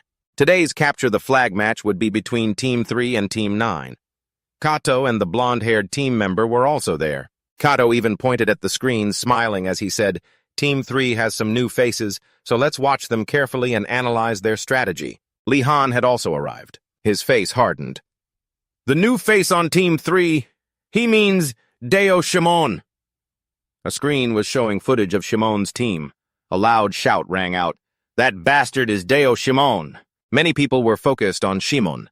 They started murmuring amongst themselves, "A psychic genius. He looks so crude." Out on the field, Team 9 was cautiously looking ahead. Their captain gritted his teeth and said, "Have those lunatics lost their minds? Sending all their members to attack like this?" The captain of Team 3, however, just pointed at the opposing group. He flashed a smug and confident smile. "We've got an unbeatable Esper on our side." As he spoke, Shimon was already channeling his psychic power. "We're going to completely wreck you guys, and we'll easily take all of your flags." The captain of Team 9 angrily shouted an order to his members, "Stop screwing around! Take that guy down before he uses his psychic powers!" Suddenly, they stopped, looking completely bewildered. "Wait, what's happening? Our weapons—" Shimon seized the opportunity and charged forward like a flash of lightning. It was only then that the others realized something was wrong. They all tilted their heads back to look at the sky. How did he do that?" Shimon gritted his teeth and raised his hand. The weapons that had suddenly vanished from their hands reappeared and slammed into them. Seeing the opening, the captain of Team 3 shouted to the others, "They're wide open, attack now!" Shimon had already stopped. He stood aside to let the others finish the job. Team 9 was completely suppressed, getting hit by Team 3's members with wooden swords while their captain quickly snatched the flag, securing the victory for his team. There's no need to watch anymore. They had more than enough power to win. Through the screen, Kato sitting in his chair pointed towards Kuro. He smiled and said, "Having a talented Esper in a practice match really makes all the difference, you know. The strategy I proposed was pretty similar. We can do this because we have Kuro." He seemed pretty flustered when he heard that guy talk. The next second, Lee Han stepped forward and said seriously, "Captain, I have a different idea." He then bluntly analyzed the recent match between the two teams. Team 9 didn't use any specific tactics. They didn't take advantage of the terrain either. They just attacked with their individual skills and strength. He suddenly paused, his words left unfinished. Kato's expression darkened. His tone turned cold.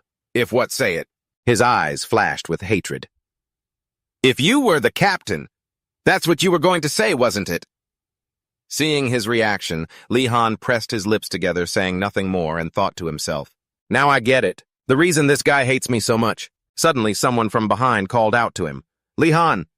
It was the blonde team member. He jerked his thumb outside, signaling for him to follow. Lee Han didn't hesitate and went out with him. The blonde guy spoke to him bluntly. "I'll admit it. You're very strong, Lee Han. Kato and I have always acknowledged that." The blonde guy looked at Lee Han with a serious gaze. "But you're not a good fit for Team 7. All the team members feel that way." Hearing him say that, Lee Han was sure Kato was testing him. Out loud, he probed, "Why do you think I'm not a good fit for Team 7? The blonde guy frowned and replied, "During training, you're not afraid to speak up and go against Kato's ideas, even though I agree that your suggestions are actually better." In his mind, he pictured a two-headed snake. But Team 7 only needs one leader. If there's someone on the team who doubts and opposes Kato, the whole team will be divided. The blonde guy advised Lee Han sincerely, "As long as Kato is the captain, you won't be able to participate. Should in the practice matches.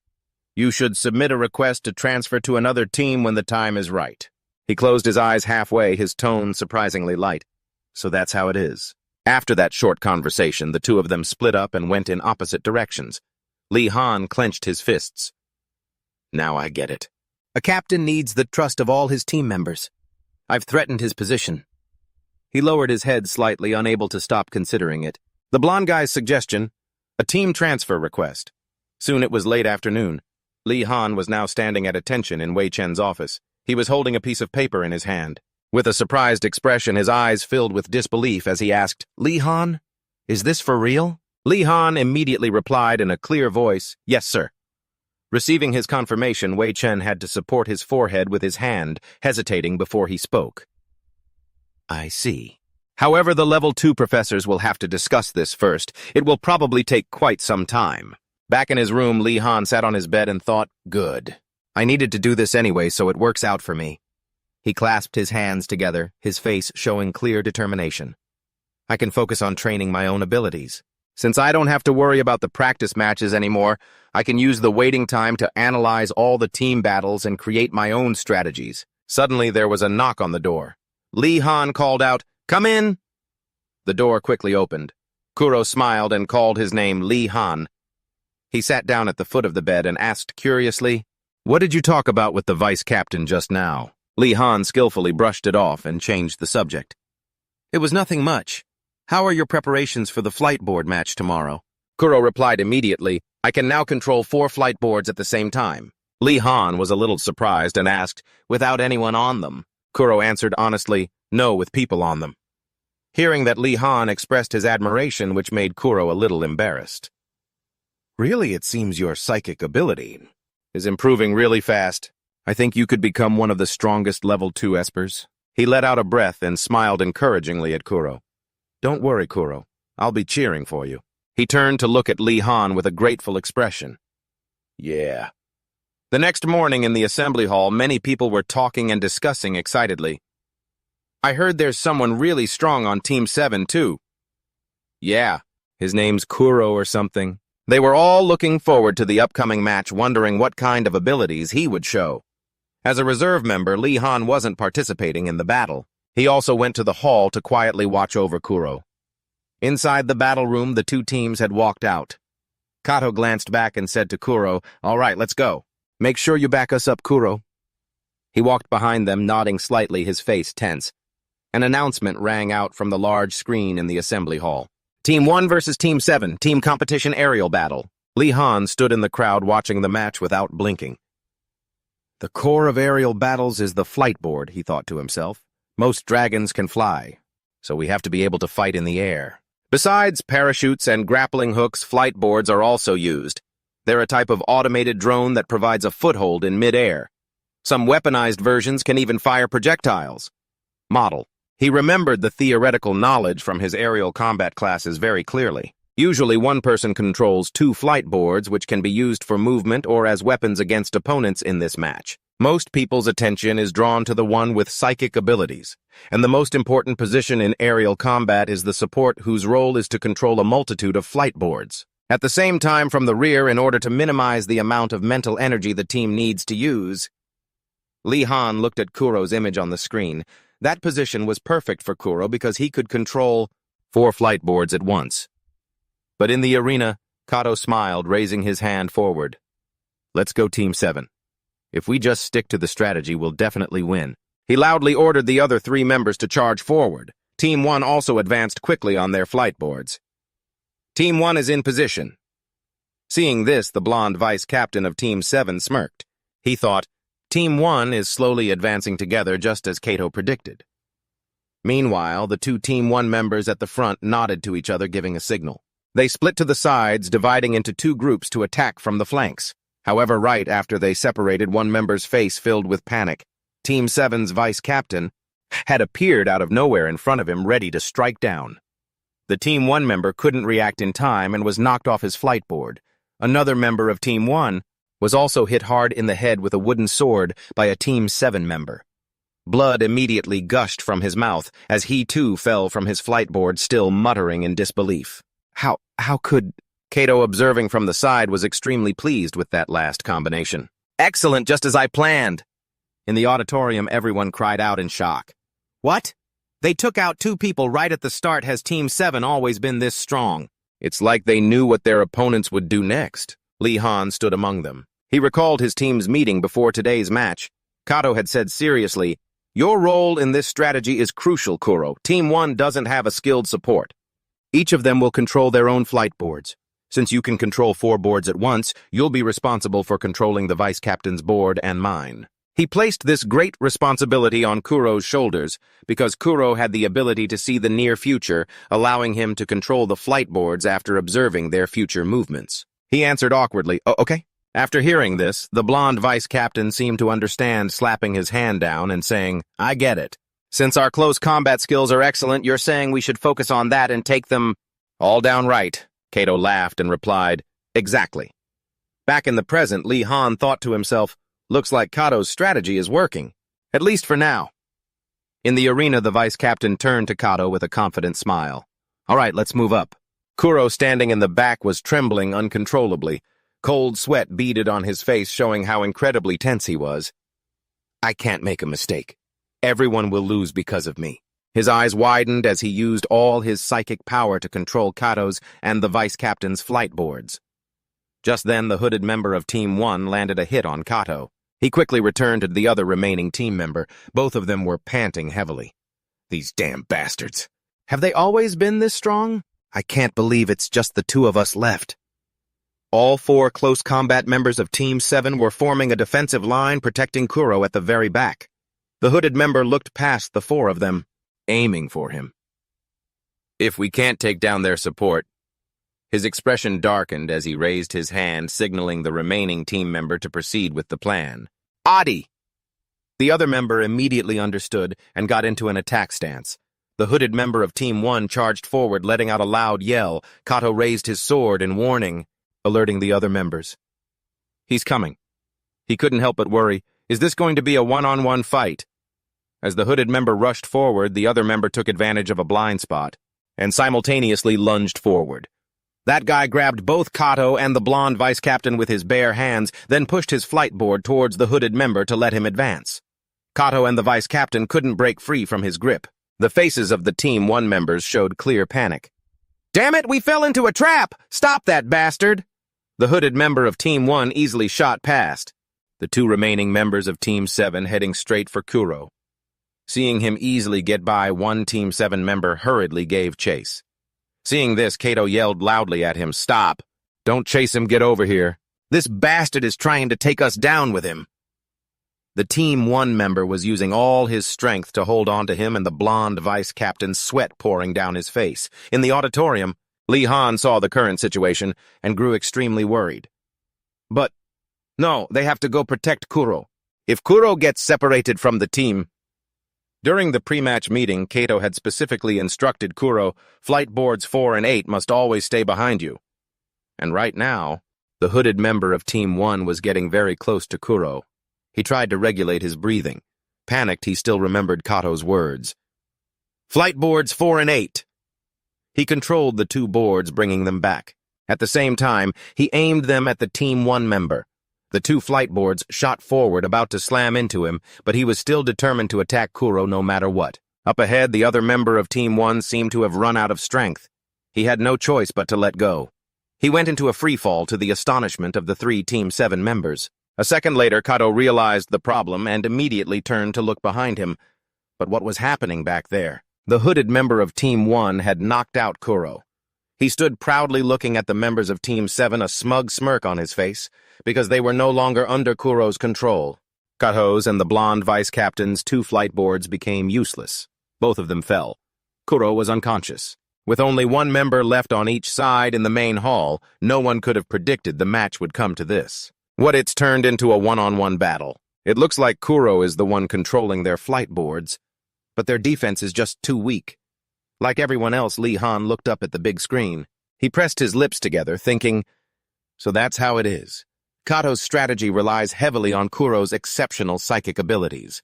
Even when he was about to be hit just now, Kuro still tried to counterattack. He tried to hit his opponent by controlling two flight boards, but they never made contact with the Team 1 member. Feeling the heat behind him, the guy turned his head to see both flight boards exploding in flames. Kuro was cornered, his whole body trembling in panic. The Team 1 member let out a sigh of relief and raised his wooden sword. That's too bad, Lee Han thought to himself, recalling Kuro's tense state. Kuro must have been fighting under incredible pressure to make a mistake like that in the end. A few minutes later, an announcement blared from the screens, mixing with the roar of the crowd. Team 1 wins. Lee Han quickly left the area. His expression was firm. If I were the captain, I wouldn't leave Kuro to fend for himself. Time flew by, and 3 weeks later, Lee Han was once again standing in Wei Chen's office. He spoke with a serious tone. Lee Han, regarding the application you submitted. Wei Chen looked directly into Lee Han's eyes. Your proposal to form a new team has been approved. Lee Han's face had been tense as he awaited the verdict. Upon hearing the approval, he pressed his lips together, finding it hard to believe. It was actually approved. Wei Chen handed Lee Han a piece of paper explaining briefly, because your leadership evaluation at level 1 was outstanding, all the instructors agreed to give you a chance. I suppose they want to test both your reputation and your resourcefulness. Lee Han took the paper. He read the conditions for forming a team carefully. 1. A team must have more than 4 members, including the captain. 2. You have the right to recruit members from an existing team unless they refuse. He calculated silently in his head. If I follow these conditions, the other captains will hate my guts. They've already made preparations to avoid losing their core members. Lee Han didn't seem to mind that at all. He clenched his fist. So, you're saying I should just do what needs to be done? Seeing this, Wei Chen grinned and complimented him. You're as sharp as ever, Lee Han. I'm expecting great things from you. Leaving Wei Chen's office, Lee Han was inwardly thrilled. My own team. His thoughts immediately went to Rose and Kuro. The first members that come to mind are... But his mood soured the very next second, so much so that a passerby turned to look. But Rose isn't here. All right, I'll start by talking to Kuro then. Suddenly, Lee Han seemed to remember something. He stood up straight, a hopeful look on his face. There's one more person. A moment later, Lee Han was standing in front of a break room, knocking on the door, which was quickly pushed open. Dimichi looked quite surprised to see him. Oh, what's up? Damn it! Kato cursed, feeling utterly helpless. He was furious. Our rank keeps dropping because of Kuro, one of his team members lamented. We should have tried harder to get Simon on our team. Kato had to nod, acknowledging his rival's strength.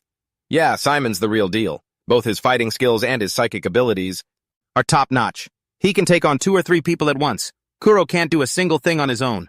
His stats are a complete joke. However, Lee Han had been listening from a corner and heard their entire conversation. I just don't have anyone to replace him, so I have no choice but to keep him on the team. Demichi asked curiously. So you're planning on forming a new team? Are you planning to recruit anyone else besides me? Lee Han didn't hide it. Kuro, I started this whole thing with the conviction that Kuro would be on my team. But Demichi looked worried after hearing that. No team captain is just going to let you poach their members. It's not that easy, he pointed out sharply. But Demichi, you still haven't given me an answer. Demichi scratched his head, looking a little conflicted. Look, I really appreciate the offer, but my answer is no, Lee Han. I'm the next captain of Team 5. I can't just abandon my guys now. Lee Han was stunned for a few seconds after hearing that, but he understood and didn't press the issue. I get it. Demichi looked at his friend guiltily. After a moment of hesitation, he added, I'd rather be your rival than your teammate. It's more fun that way. Demichi gave Lee Han an awkward smile. Far from being upset, Lee Han actually looked intrigued. Lee Han stepped closer and warned, Just don't come crying to me when we're opponents and I beat you to a pulp. Demichi, full of resolve, shot back, Next time I'll be the one breaking both your arms.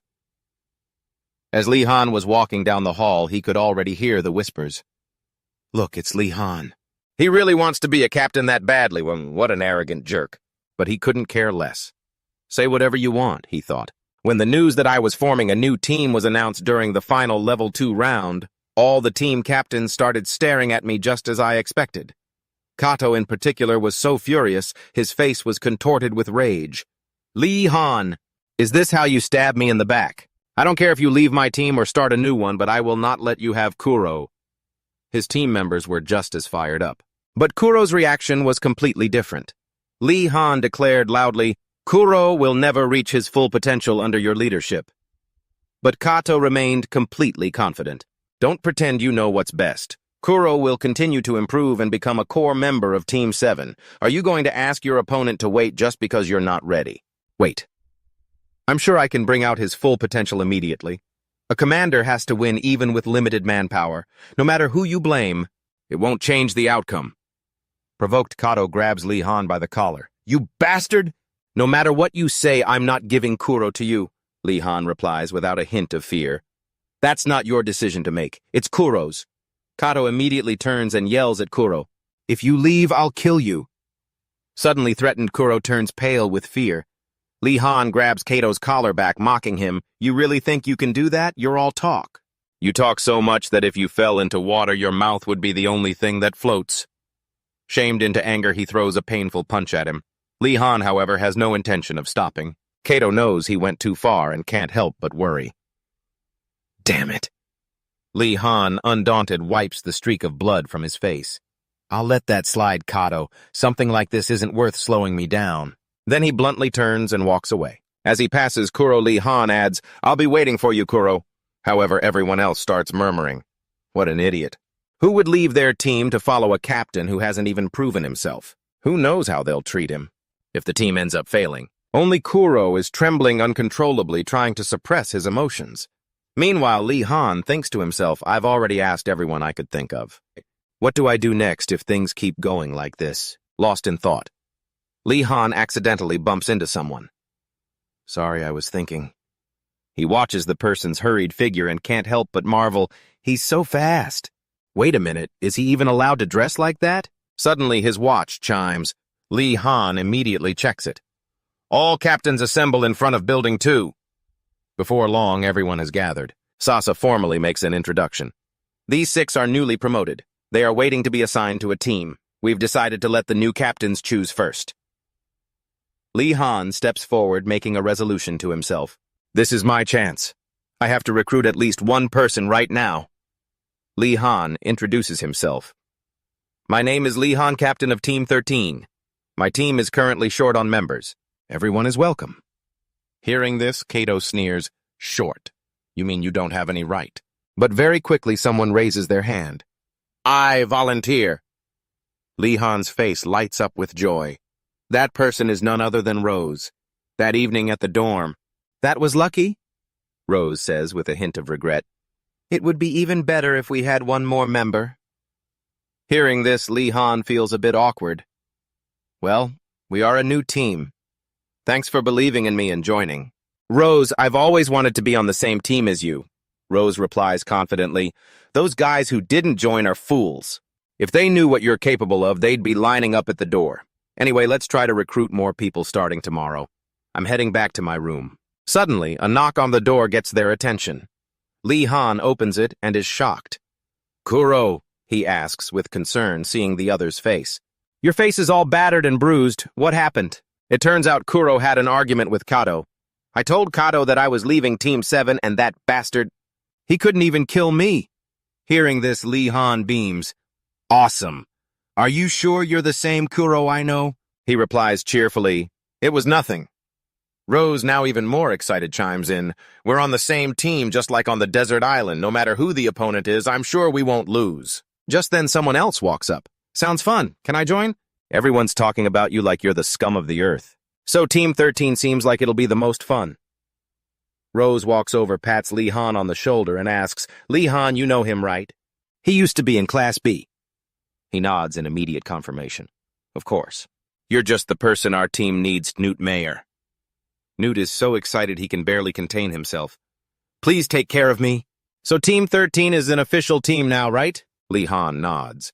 Yeah, but we're a thorn in the side of the other teams. If we're not careful, we could be disbanded. You all know what would happen to us in that situation, don't you?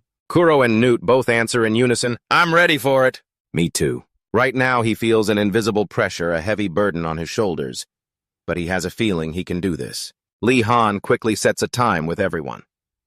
All right, Team 13 assemble tomorrow. The next morning, their trainer arrives. It's a pleasure to meet you, Team 13.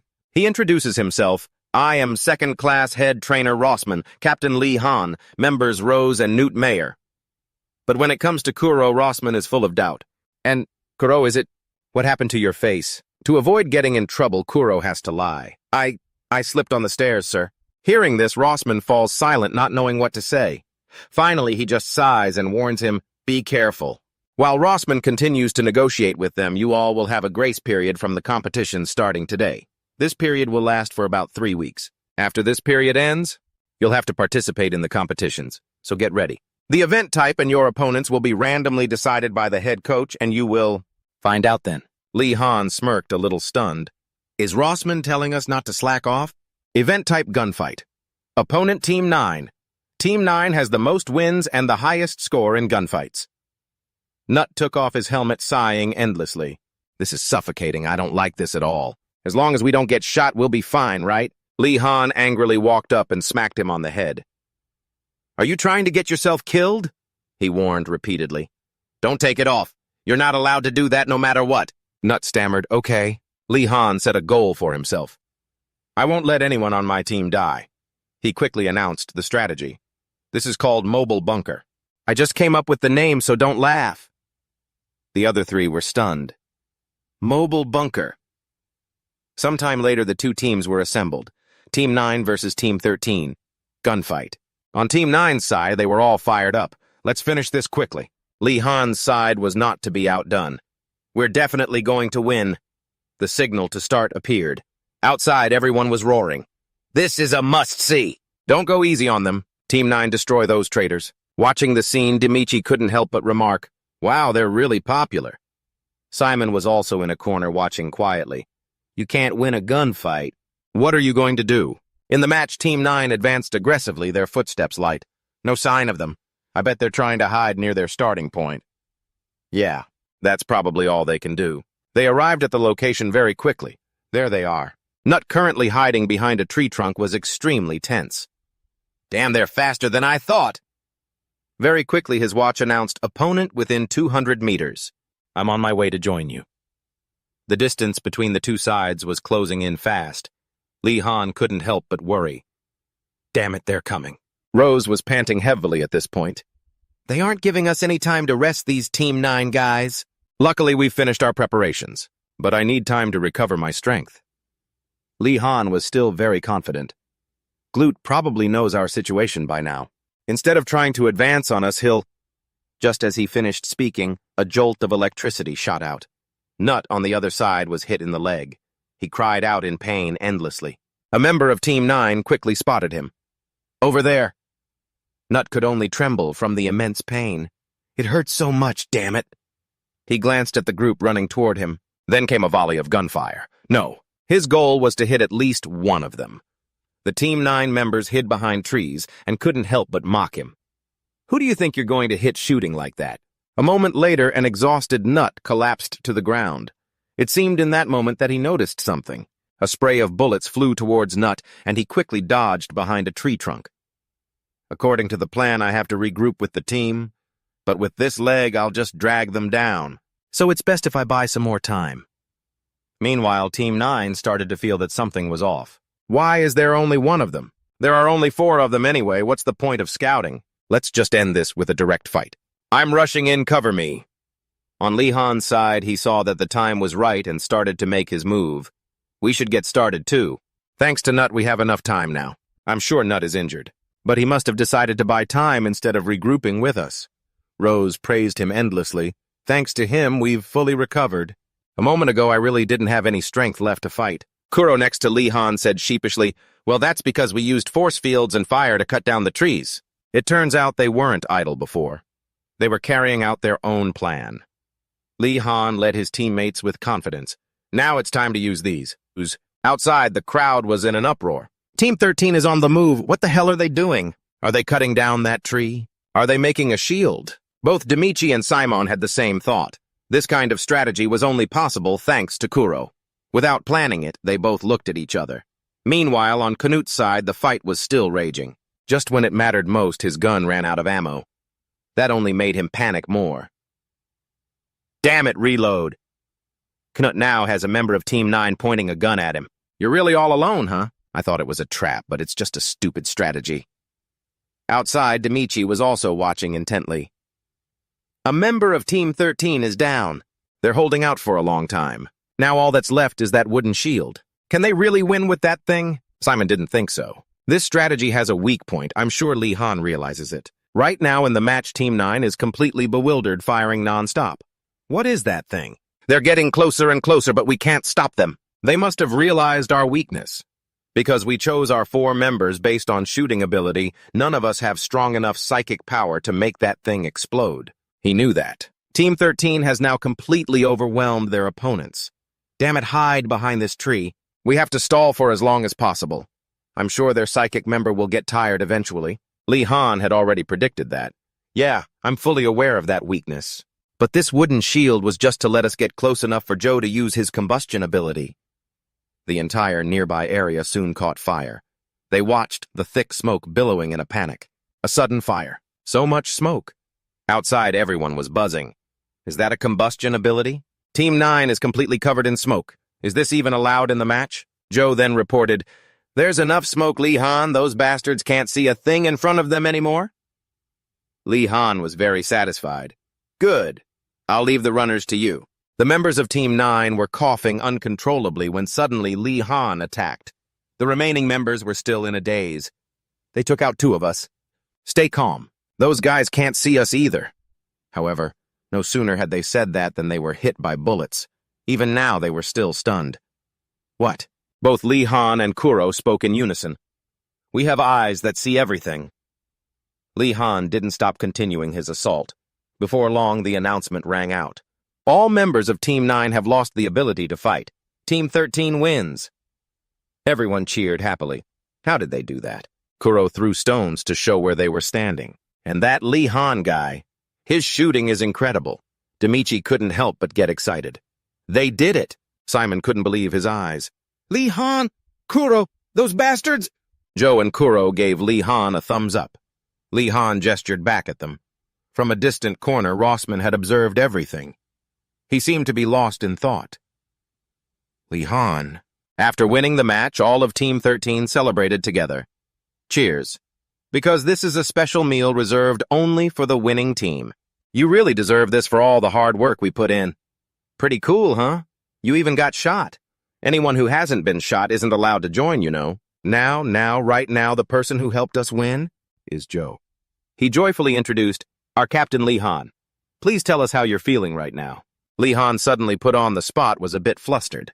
After calming down, he spoke up. Thank you, everyone. It seems like the strategies during the match were a little overly stressful, but I think it was thanks to everyone's hard work that we were able to win. Everyone on the team was listening intently.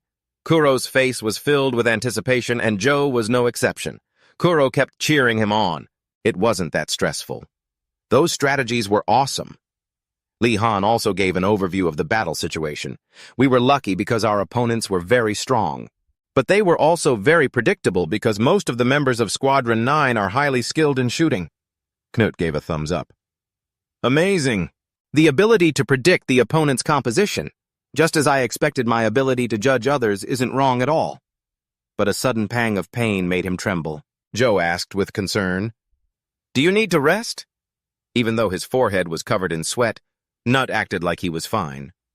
This is nothing, even if I were on the verge of death. I wouldn't miss a party like this. Meanwhile, in a certain room with the lights still on, Rossman was deep in thought.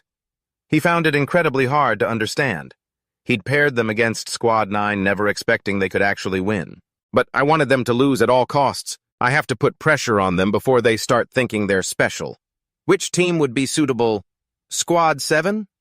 If it's Squad 7, they'll use all of their energy, trying to crush Squad 13. But what if Squad 7 loses too? In that case, I just need to find a way to make it impossible for them to lose. Meanwhile, in his room, Lee Han couldn't fall asleep. I can't sleep. There were times in the past when I couldn't sleep either. It was because I was worrying about the day's events. I have some amazing teammates, so I should stop worrying. No matter who my opponent is, I'll take them down one by one. And now another match begins, Squad 1 versus Squad 13. An amazing battle. A member of Squad 1 asked, Everyone still remembers our strategy, right? We need to be careful. When it comes to mental power, Kuro and Jose are top class among the second years. The two of us have to hold them back. Their mental power is strong, but you just need to make them lose their cool so they can't focus anymore. Got it. As for the others, I don't know what their combat abilities are like, but they won't be a problem because we have the strongest member who's also our captain, Ak. Observing the situation, Demichi couldn't help but sigh. Just how much does the coach hate them? I can't believe they can beat Squad 1 after that firefight with Squad 9. If they want to win, the only way is to take down that captain, the one wearing the headband. But he's a monster. It's tough to suppress him even with 2 or 3 strong people charging straight at him.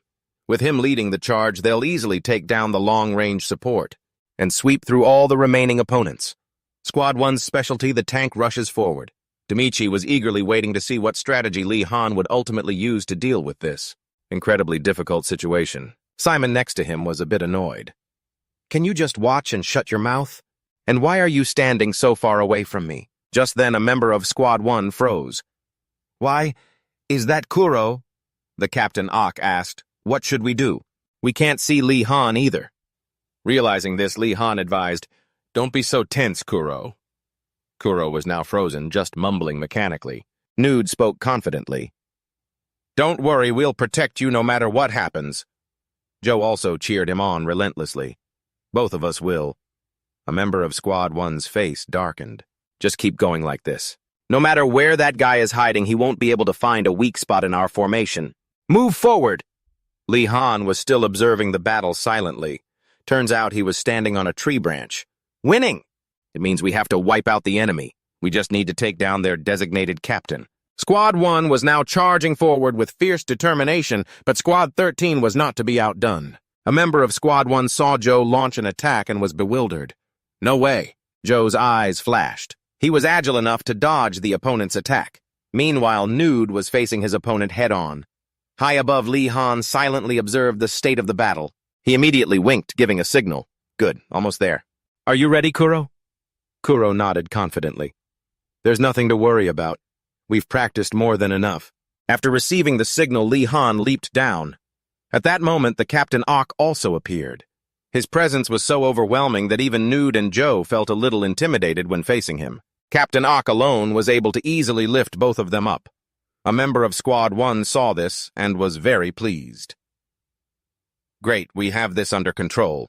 Just as they were gloating, Lee Han swooped down at high speed. Kuro is ours. He was now very close to them.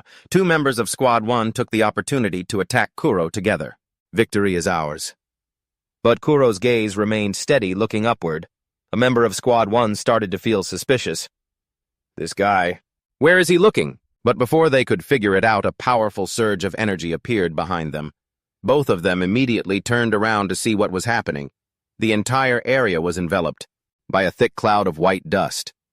The Squad 1 member was stunned. What the hell? At that moment, Captain Ak had been taken down. Nude finally had a chance to breathe a sigh of relief. Jose's forehead was also covered in sweat. It turned out to be Lee Han who had appeared. He declared with utmost confidence, "I think we've won." At that moment, everyone watching from the outside was dumbfounded. The battle was over. Squad 13 is victorious. What did he just jump down from that tree? That tree is as tall as 5 buildings stacked together. I don't care if he's risking his life or not. But this is a bit much, isn't it? He's really lost his mind. But damn, he's so cool. Damn it. Everyone is screaming with joy. Demichi looks at the crowd and scoffs. The same people who were cursing him out not too long ago. I see now. It's because he always shows them these kinds of incredible, unexpected skills. Everyone can't stop praising that team captain. That was amazing. Who is he? He's Lee Han from Team 7. Why doesn't he participate in matches like this more often? What is the captain of Team 7 even doing? How could they not keep a guy like this in the spotlight? Hearing these words, Kato gets even angrier. It looks like he's not the one getting any praise from the crowd. Time flashes back to one day before the tournament with Team 1 began. Lee Han was training his aerial moves diligently, while Kuro was focusing on his own skills. Lee Han then noticed his teammate. He walked over and couldn't help but praise Kuro. "If you keep this up, the real battle will be a piece of cake." "As expected, you're amazing, Kuro. I think you're better than me." "Are you scared, Lee Han?" "That's right. If we lose, you'd better watch that nose of yours. Tomorrow decides the survival of our team. It's really hard to control people with telekinesis, but if it were easy, then all telekinetic users would be able to fly." Kuro nodded. Finally, Lee Han briefly explained his plan again. "Tomorrow, I'll jump from a high place to ambush them. When I do, you control the speed of my fall. Just make it so neither I nor they end up dead." In his heart, he told himself, "I believe in you, Kuro." However, things didn't go smoothly. Kuro clasped his hands apologetically. "I'm sorry. It's my fault your arm is broken." Lee Han quickly reassured his teammate. "It's okay, Kuro. At least no one died, right? Besides, that was a difficult thing to do. You did a great job." That apology was more than he could have ever imagined. Newt, who was next to them eating a piece of chicken, said, "Don't blame yourself too much, Kuro. If we hadn't done that, do you think we could have taken down that monster?" Joe cheerfully added, "Anyway, there aren't any matches scheduled until Lee Han's arm heals right." Suddenly, their watches lit up. The atmosphere in the team instantly turned icy. What? What is this? It was a match schedule notification. 2 days from now, Aerial Combat Team 7 versus Team 13. Just then, the sound of hurried footsteps echoed in the hallway. The person seemed very anxious, as if they were heading for a specific room. Rossman seemed to have heard the noise as well. When he saw the door open, he wasn't surprised at all. Well, I didn't think you'd come. Katosuki." Kato was panting, having run in a hurry. The next morning on the field, the arguments of Team 13 echoed. "Don't you think there's anything wrong with this? Our team has an injured member, and they schedule a match right away. It's like they're telling us to just lose. On top of that, our opponent is Team 7. They'll kick our asses since they're on a hot streak right now." Rose couldn't help but get angry. "This is so unfair. We should protest this." "What the hell is this?" Rossman now spoke up. "It's perfectly obvious that you all will defeat Team 7. Or do you lack the confidence to win?" Kato lowered his head and replied, "Even if no one on Team 13 were injured, we would still beat them any time." He looked him straight in the eye and asked, "So you will win, won't you?" After leaving the room, Team 13's Captain Suki couldn't help but think angrily, "Damn it, he didn't listen to a word I said." He sighed. Kato silently returned. Outside on the field, Lee Han voiced his opinion. "There's no point in us complaining about this. The only thing we can do is win. To be honest, I haven't figured out a way to win yet, but I'm sure I'll find one before the match starts." Just then Kato suddenly approached. "Interesting. I hope you're not just all talk, Lee Han, but are you okay with that arm?" Lee Han confidently asserted, "It's a disadvantage for me, but against your team I only need my right hand." Enraged Kato walked up and warned him, "No! A battle isn't something you can win easily with last-minute preparations.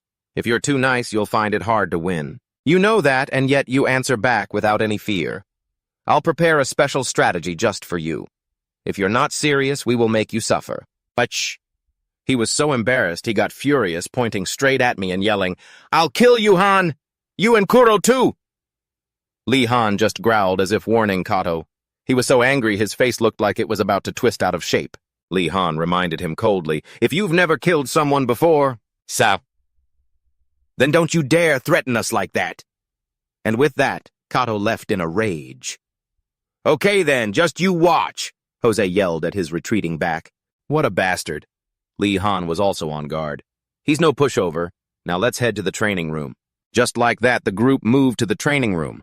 Lee Han tried to deploy his power, but in the end he still couldn't do it. Lee Han wiped the sweat from his brow, a sense of worry creeping in. This is trouble. Even when I'm in my best condition, I can only control 2 flying sigils. And now I can only manage 1. Suddenly he turned his head as if realizing something. Jose is using his firepower. It seems he's also having a hard time controlling 2 flying sigils with ease. We can only rely on Kuro. But I don't want Kuro to have to carry the team like this. Even though Team 7 doesn't have a strong support, they're still a well-balanced team. Their morale is high and their strategy is pretty solid. With Kato leading them, Team 7 is a strong team. There's no way we can beat them. Joe walked over and called out to Lee Han, "We've got a problem." A few seconds later, he had deployed his skill. Jose offered his opinion. "In an aerial battle, there's nothing to burn. I don't think my firepower will be very strong then. Besides, with each of us flying all over the place, I don't think I'll be able to hit my targets easily." Meanwhile, in a corner somewhere, Lee Han was also watching silently. "Are they having trouble with those skills?" A member of Squad 7 sounded smug.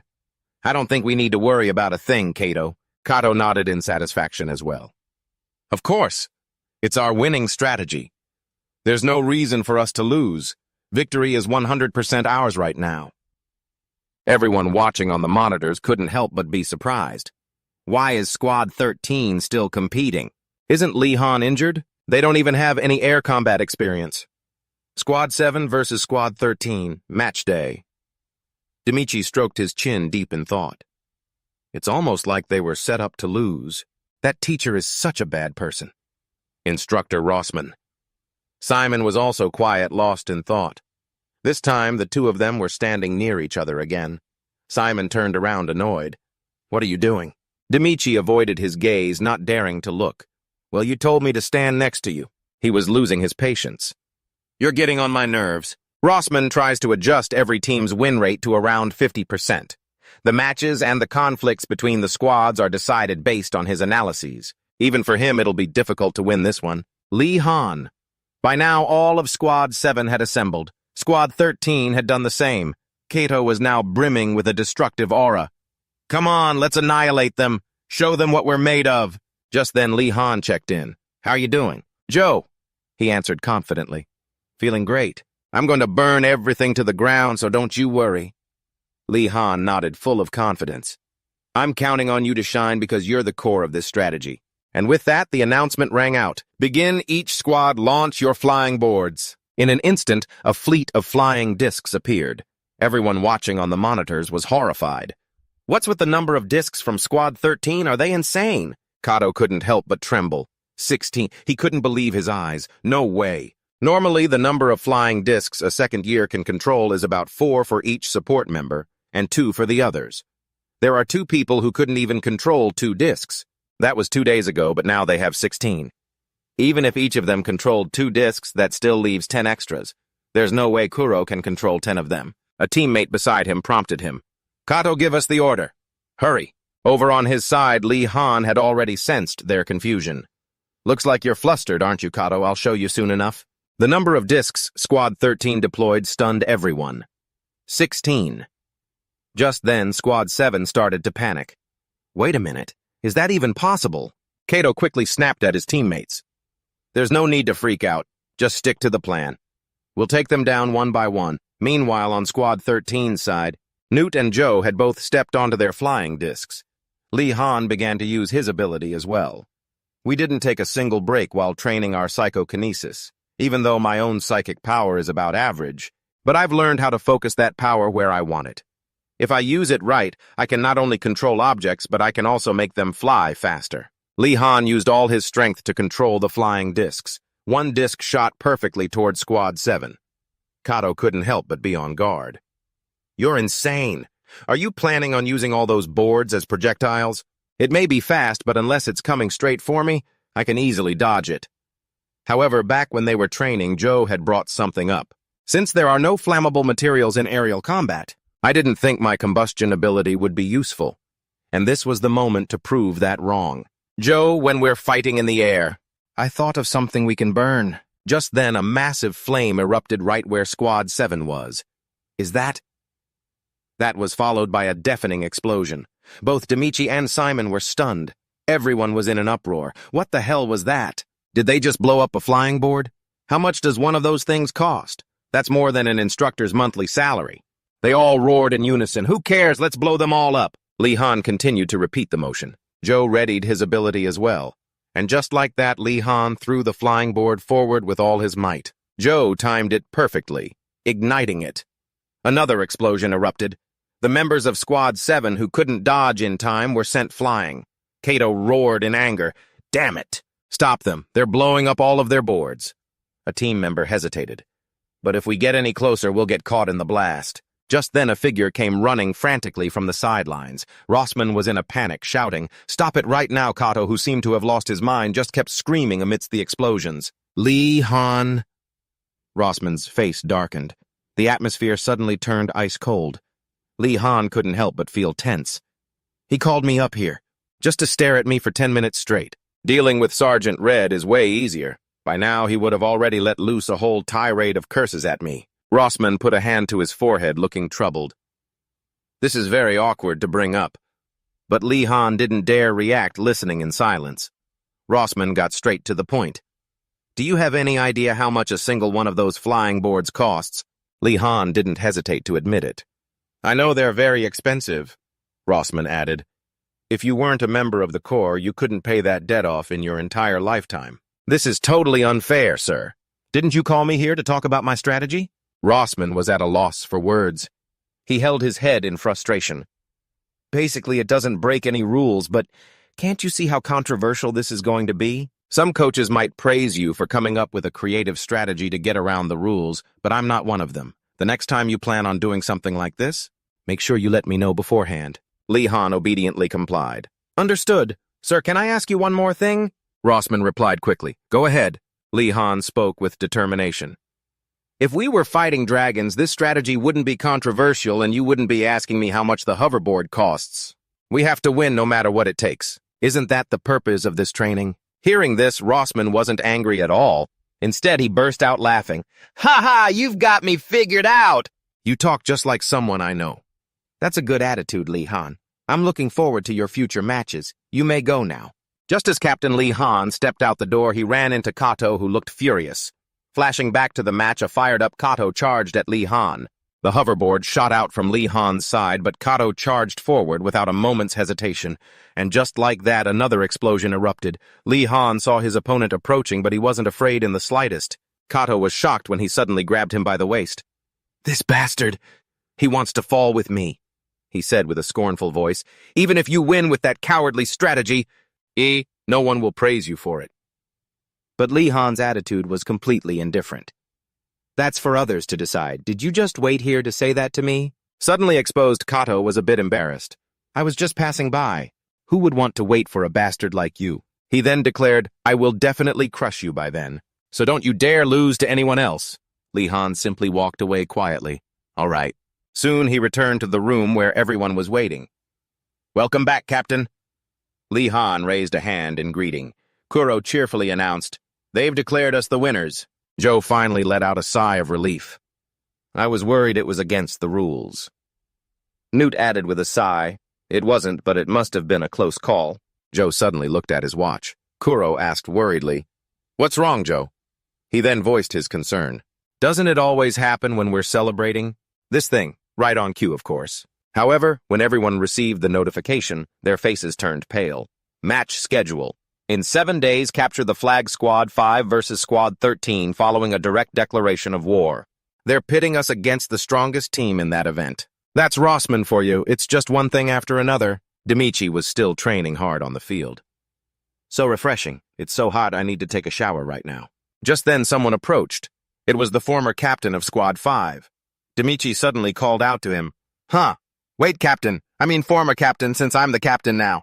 Are you ignoring me just because you're a third year now? Squad 5 is doing great, you know, because I'm the captain now. But at that moment, Demichi realized the other person seemed furious. The former captain of Squad 5 was radiating killing intent. Get lost. Before I kill you.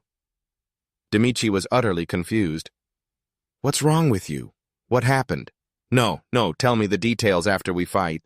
Lee Han was now fighting fiercely, but it seemed to be a struggle this time. He panted heavily, thinking to himself, what the hell is wrong with this guy? He's too strong. That person was none other than Jinglang. One moment she was standing in front of Lee Han, the next she vanished with a whoosh gone without a trace. Jinglang lunged forward and struck Lee Han with her sword. He cried out in pain and soon collapsed to the ground. Flashback to 6 days ago. Lee Han looked at Rossman in disbelief. What is that true? He nodded hesitantly. It's true. I can't give you the details right now. It turned out Demichi had been seriously injured by the former captain of Squad 5. Rossman had to announce, but Dmitri was suddenly injured and cannot participate in the upcoming match. The match will proceed as scheduled. A thought immediately crossed Lee Han's mind. Without Demichi, Squad 5 will be like a headless chicken. This is a guaranteed win. Just then Rossman handed him a form. This is the real reason I called you in. Lee Han took it, confused. What is this? Rossman then explained. It's a transfer request. To your squad. You're known for being able to utilize your team members. It seems Kato from Squad 7 has been criticized. Lee Han didn't seem too surprised. I knew this would happen. I'm sure most of the second years want to transfer. If they join my team, they'll get to fight right away. Rossman advised, think it over. You don't have to decide right now. However, Lee Han didn't listen at all. No need, I'll take them all. We can't afford to be choosers. And just like that, a few more members joined the team. Welcome to Team 13, Domingo, Kasim, Andy, and Zhong Zisu.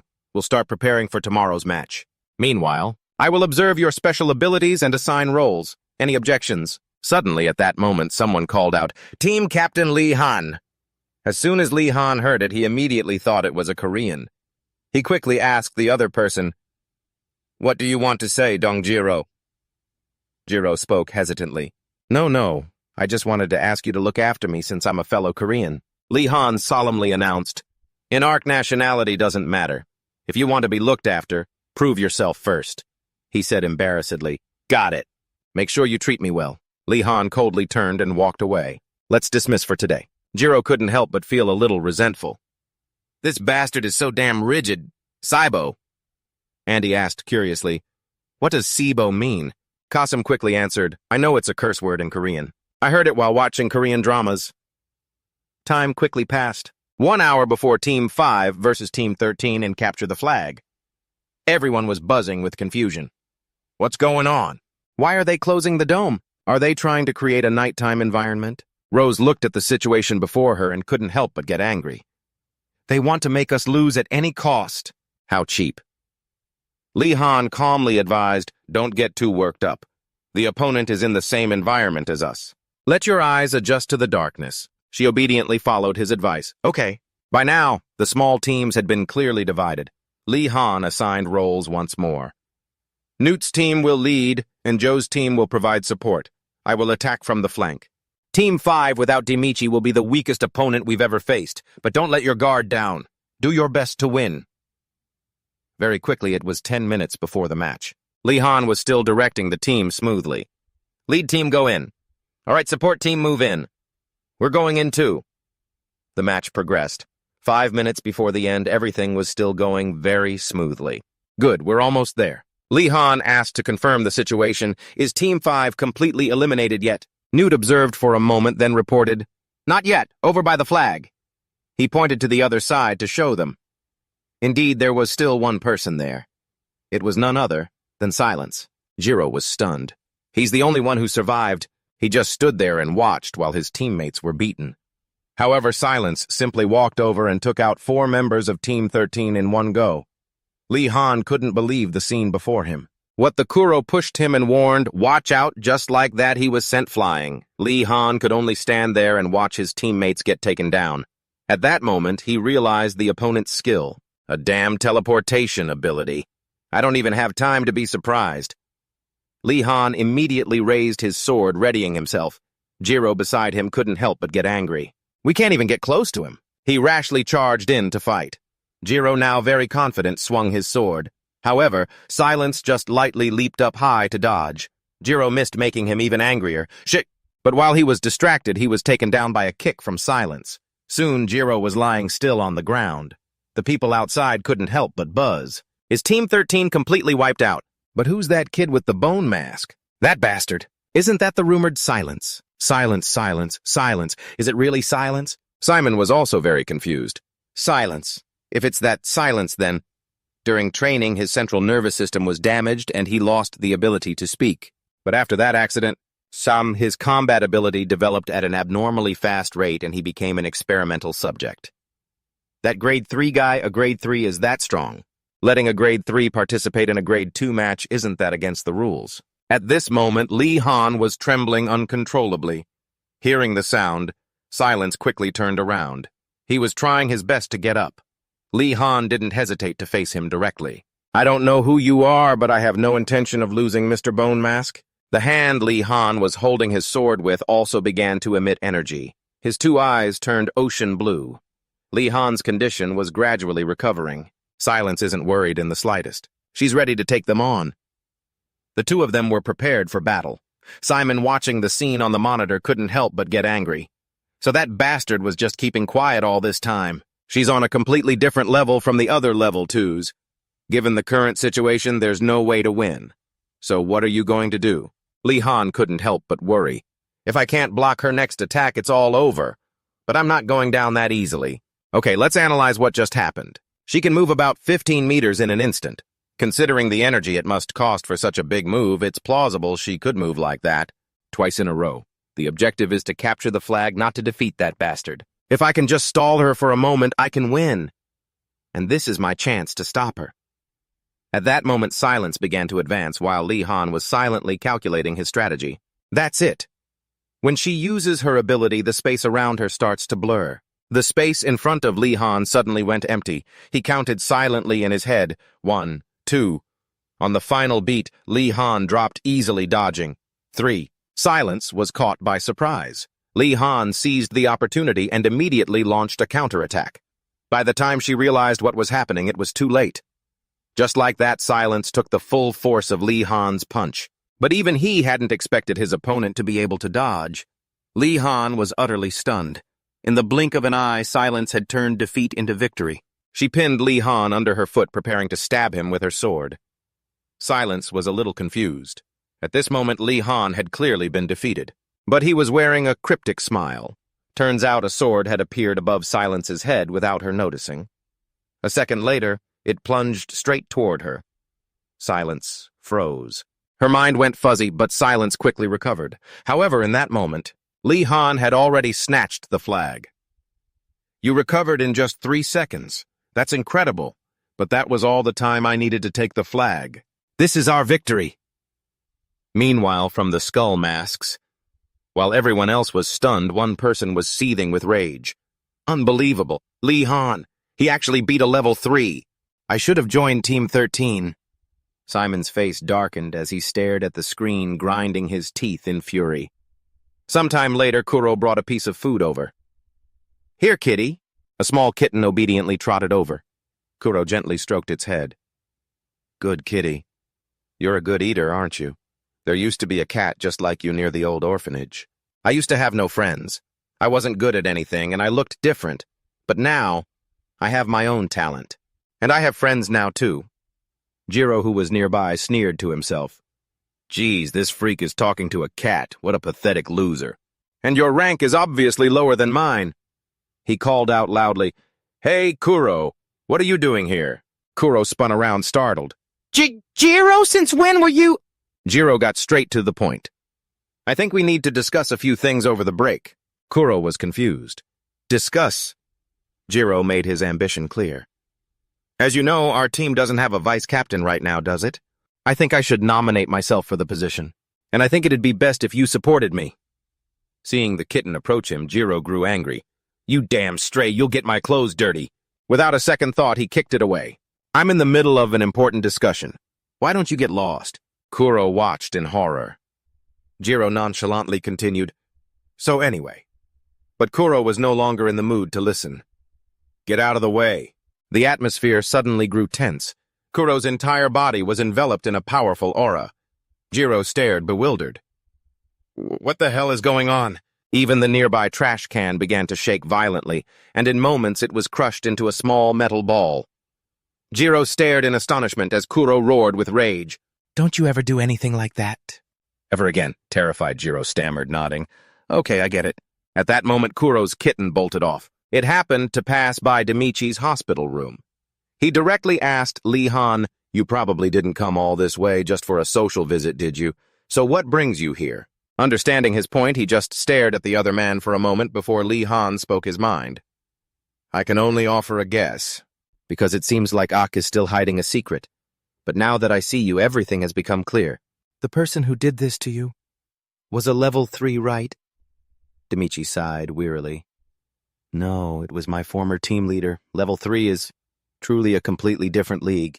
No, it's not just a difference in level. I couldn't even move a muscle before I was defeated. Damn it! Lee Han watched with concern as Demichi trembled uncontrollably. This is the first time I've ever seen him this broken. Just then he seemed to remember something. Ah, that's right, that bastard. He wasn't himself at that moment. It was as if he had gone mad. Lee Han quickly analyzed the situation. If he wasn't like that from the start, then it seems there's something going on with the activities of the level 3s. Think about it. The equipment for level 3s at AK is severely lacking, and it's extremely rare to even encounter one. Our training is far from complete. We're trained up to level 2, which means we're forced into real combat before we can reach level 3. Hearing this, Demichi was bewildered. What is that even possible? At that moment, in a corner somewhere, a person in iron armor appeared. They walked with heavy steps as a door slowly creaked open until it was completely ajar. Just then, Kuro's cat walked by. He didn't know what was going on, so he just chased after it. Found you. Are you hurt, little kitty? Let's head back. I'll give you lots of yummy food.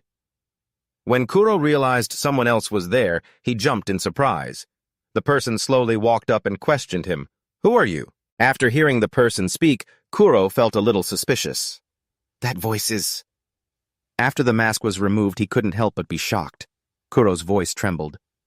Sir, Sergeant Red. The man was happy to see him too. Oh, is that you, Kuro? You look so different. I almost didn't recognize you. At that moment at the Arc Development Center, John asked gently, Are you lost? You've come quite a long way. 2 cans of soda then fell to the ground. He then handed Kuro a can. A car is coming to take you back to the dorms. Drink this while you wait. He accepted it politely. Thank you, sir. Aren't you angry? John furrowed his brow, confused. What about you being here? The 2nd-generation psychic armor will be announced soon anyway, so it's no big deal if you found out a little early. Because a level 2 like you can't just leave Arc whenever you want. Kuro sighed and nodded. That's right. Our reinforced bodies aren't allowed to leave this place. Not until we can no longer fight, because we're the property of Arc. John also had to confirm. That's right. And the people who suddenly fly into a rage are the ones with shitty personalities. They're psychos, don't you think? At that moment, Kuro thought in a panic, Sergeant Red doesn't seem to realize he's talking about himself. Suddenly, Charlie's voice made Kuro turn to look. How did the test go, Red? John immediately replied, Just what I'd expect from you. The psychic response rate is very high, old man, but I think you should reduce the amount of dragon material in the system. The power boost is important, but if it's this sensitive, it'll be very difficult to control. Unlike our 1st generation, these kids can summon psychic power as easily as breathing. Charlie then introduced himself. Nice to meet you. I'm the leader of Squad 1, Charlie Smith. Kuro quickly replied, Hello, my name is Kuro. John, standing beside them, added, This old man is a legend in psychic armor design. Charlie was very modest. Its 1st generation was created in a hurry, so it was still pretty crude. But the second generation is a huge improvement. It's going to become the best gear out there. Jon beside him revealed, "It was designed for you kids. I can barely control it." After hearing that Kuro was filled with determination, "I have to wear that armor and fight in real battles." Time passed, and it was soon time to part ways. "See you later, Kuro." Jon then asked curiously, "What's going to happen to the armor I tested today?" Charlie next to him reported frankly, "It will be disassembled and recycled for parts. Due to its rarity, we're always short on dragon materials." He couldn't help but wonder, why don't you just leave it as is? "You never know what if someone else could wear it." Lee Han was now awake and training. ARC's normal schedule starts at 5 a.m., but I always wake up at 4 a.m. to draft strategies for our matches, or to log the special abilities of the members and other things. Of course, I also record my own skills objectively and grade them. My psychic power is still below average. In other words, it's not very effective. I can't even use the basic telekinesis skills Instructor Wave taught. But I did discover one ability that only I have among the kids here. Absolute precision when using psychic power. Kuro and Simon can use telekinesis to turn a pencil to dust, but they can't write with it. I can dominate all of them when it comes to controlling psychic power. I have to train harder to refine this precision. Lee Han looked at his watch and confirmed. Time to head out. The sound of jogging echoed continuously in the yard. The count rang out, 1-2-1-2-1-2-1-2. Demichi was also part of it. 1-2-1-2. He ran over and called out, "Hey, Lee Han." He quickly asked, "Demichi, that spatial rift you saw yesterday, how was it?" Demichi smiled cheerfully and replied, "It wasn't much. It was really sparkly. Would be a great place for a date." Spatial rifts are the remnants left behind when the Dragon Legion attacked and the gates closed. Under Rossman's command, the Level 2s were split into two groups to go see the rifts. Rossman explained to them, "A spatial rift is a place that directly connects Earth with other worlds, and there's a theory that it influenced the emergence of psychics. Seeing a rift will be a good experience for you all.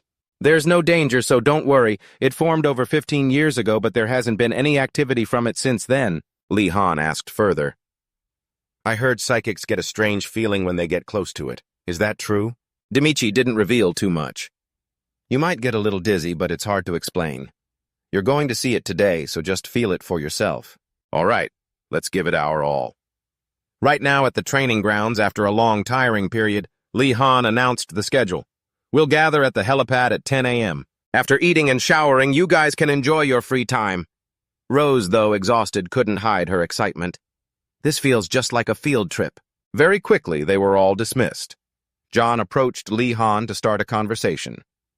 "It's great to meet you, Lee Han. If you're okay with it, I'd like to invite you for breakfast." He quickly recognized the other person. "You're Jon, the captain of Team 10. Jon also replied happily, "I'm honored you still remember me after we were soundly defeated. Rossman no longer openly wants us to lose, but we've still lost a few times. Team 10 is one of the few teams that has defeated us," Lee Han shared enthusiastically. "I've always wanted to learn more about your strategies, so I'd be happy to chat." Hearing this, Jon became extremely embarrassed. "I'm nothing compared to you." At that moment, countless helicopters were on the field. They had been waiting for a while. It had safely taken off. Now the instructor shared seriously, "Shinzu, where we are headed, is one of the 6 places where a spatial gate opened. During the first invasion, the Dragon Legion summoned in Shinzu split into 2 and advanced towards Korea and China. North Korea confronted them with nuclear bombs. But it was ineffective and turned the northern region of Korea into a dead land. The North Korean government was wiped out and the people crossed the border. The Republic of Korea accepted these refugees while fighting against the invaders, and they still haven't fully recovered from the social and economic chaos that occurred during that time." Kasim just then realized, "The Republic of Korea is your hometown, Lee Han." He didn't hesitate to admit it. "That's right. Gojo and I were born there." A little while later, the aircraft arrived. "We've reached Shinzu," the system then announced, proceeding to the crevice, opening the rear door. Just then, a wave of power rushed towards them. It stunned them. Lee Han also gritted his teeth, struggling to endure it. "What is this pressure?" A monster had its mouth wide open, waiting for them as if they could be swallowed whole at any moment. The group couldn't help but feel bewildered. A moment later, the aircraft landed safely. Kasim, feeling uneasy, spoke up. Suddenly I'm so tired, even though I haven't done anything. Kuro felt the same. I feel awful. Jose beside them sighed wearily. I want to go back, take a shower, and go to bed really early. Lee Han silently observed the outside. Suddenly he noticed something. Lee Han looked at the aircraft outside and thought, if they're Team 4, that's Team 10. Us and them are flying close to each other. Just then, Jon also noticed him. He immediately gave Lee Han a thumbs up. He smiled back, but a second later that aircraft was hit by some force. Lee Han's jaw dropped as he watched it just explode in midair. Lee Han was too stunned to react. What was that light? Was Team 10 wiped out? I just said hello to him for the first time this morning. Suddenly a loud shout rang out, pulling him back to reality. Lee Han! The instructor urged him relentlessly. This is an emergency. Your team members are parachuting out. This helicopter is about to explode. I'll send the information to headquarters. Hurry up. Lee Han quickly acknowledged the order. Yes, sir. Just like that, he guided everyone to move. They parachuted out one by one to escape. The instructor checked the situation one more time. Is everyone ready? Let's go. Lee Han immediately confirmed, yes, sir. The instructor didn't forget to remind him. Once you get down there, regroup your members and wait for rescue. If your main instructor can't join you, then you take charge, you hear? Lee Han nodded immediately. Yes, I understand. Just as he finished speaking, a stream of energy appeared at the aircraft. Lee Han was also hit by it. The moment he jumped out was the same moment the aircraft exploded. After a tense moment, Lee Han was still panting heavily. He remembered the person who had just given him instructions had lost his life, and he couldn't help but feel sorrowful. The instructor, luckily for Lee Han, when he landed he got caught in a tree branch, so he was just left dangling there. He tried to take a deep breath, then let out a long sigh. Lee Han told himself, I have to stay calm. We've been trained for this. There are definitely some people who are injured or panicking and can't move. I have to find them. Let's head to where the smoke is rising first. Is that where the helicopter crashed? No. It could be Joe's signal. Lee Han quickly took out a sharp knife. In no time, he had cut the line so he could climb down. Lee Han moved cautiously, searching his surroundings. Suddenly, he heard a sound coming from behind him. A figure was approaching. Lee Han immediately went on guard, drawing his knife for defense. But when he saw it was a teammate, he breathed a sigh of relief. Donjiro, why are you here? Jiro explained what happened. While I was parachuting, I watched our helicopter. I saw you were the last one to jump. In situations like this, you need to find the captain first. Lee Han now saw him in a different light. I can't believe he could make such a correct decision in this situation. He's better than I thought. He urged him on, let's go. We need to regroup with everyone as soon as possible. Jiro also nodded in agreement. Lee Han walked in front, instructing, break a few branches as you go. Use your dagger to make marks too. A while later, they discovered the burning helicopter. After observing it, Lee Han could confirm, this is Squad 2. Squad 8 must be on their way. They tried to get closer to check the situation inside. Jiro's face turned incredibly pale. He couldn't stop himself from gagging. If we hadn't escaped, so I guess it'll probably end the same way for us. But Lee Han just stood silently observing from a corner. Jiro couldn't help but feel suspicious. Is he emotionless? He's not showing any reaction at all. He hesitated and asked, You're not affected by this at all. Lee Han then explained, This isn't the first time we've seen a dead body. In the Ark, people die all the time. Jiro was bewildered, but he didn't have much time to dwell on it, so he urged him on, Hurry up before more people die. However, when he saw the scene before him, Lee Han couldn't help but freeze. A massive monster stood before them. Lee Han quickly recognized it as a rage wolf. He raised his knife and calmly told Jiro, Try to find something useful in the helicopter. I'll draw it away. But Jiro was already trembling too much to speak. Can't we just run? Lee Han now faced the rage wolf alone. If we turn our backs and run, we'll definitely die. This bastard's reach is longer than we think. We have to kill it right here and now. The rage wolf's long tentacles stretched out relentlessly, quickly wrapping tightly around Lee Han's arm. Seeing the situation was bad, he urged, Go, Jiro. Receiving the order, Jiro quickly ran away. Now Lee Han had to fight the rage wolf, his body trembling uncontrollably. Seeing this, Jiro felt a bit panicked. Damn it, I want to keep running. But over here, Lee Han quickly took his dagger and cut off the rage wolf's tentacles. It took a long time before he was completely free from its grasp. Lee Han quickly yelled, "Great, get inside!" However, the rage wolf seemed to go berserk and charge towards him. Lee Han was now cornered, forced to take cover behind a tree trunk. It roared madly and swung its claws at Lee Han, but he nimbly dodged out of the way. Standing outside the aircraft, Jiro trembled uncontrollably. Damn it, I don't want to go in there. If we keep fighting, we'll die. If I use Lee Han as bait and run... He slapped himself hard. Get it together, Jiro, you loser. And with that, Jiro kept running forward. I'm not some coward who betrays his comrades over here. The rage wolf continued its relentless attack on Lee Han. Jiro was also using all his strength to search. Damn it, there isn't a single bullet for the R2, I'll just take it. If it were Lee Han. Just then, Lee Han noticed something unusual. The tentacle I cut off just regenerated. Is that it? At that moment, a large plank was controlled and flew towards him. Lee Han reacted quickly. He's now using a skill to control things. Jiro had officially joined the battle. Sorry I'm late. Lee Han... The rage wolf now shifted its target to Jiro. Even though Jiro was attacking it with his psychic powers, it didn't back down an inch.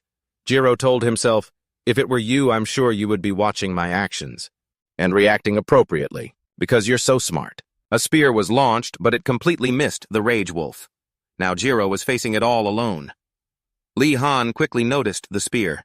He was now knocked to the ground by the rage wolf. The two were incredibly close. Its mouth was right in front of Jiro's eyes. However, a second later, something emerged from the rage wolf's mouth. It was Lee Han's dagger. Jiro, having just had a brush with death, took a long time to react. Luckily, at the moment of life and death, Lee Han had dealt with the rage wolf. Jiro, having just had a brush with death, took a long time to react. Luckily, at the moment of life and death, Lee Han had dealt with the rage wolf. Jiro used all his strength to push the rage wolf off of him. Damn it, it's dead right. Lee Han offered a hand to help the other up. Yeah, you did well, Jiro. He kept groaning. It feels like my whole body is shattered. He quickly helped Jiro to a safe place. The rescue team will be here. Just wait a little longer. Meanwhile, over here, the remaining members were also lighting a fire to signal. I'm sure Lee Han will see this smoke and come here. Kuro was extremely confident. If Lee Han were here, no matter what happened, he would handle it just fine. Jose agreed.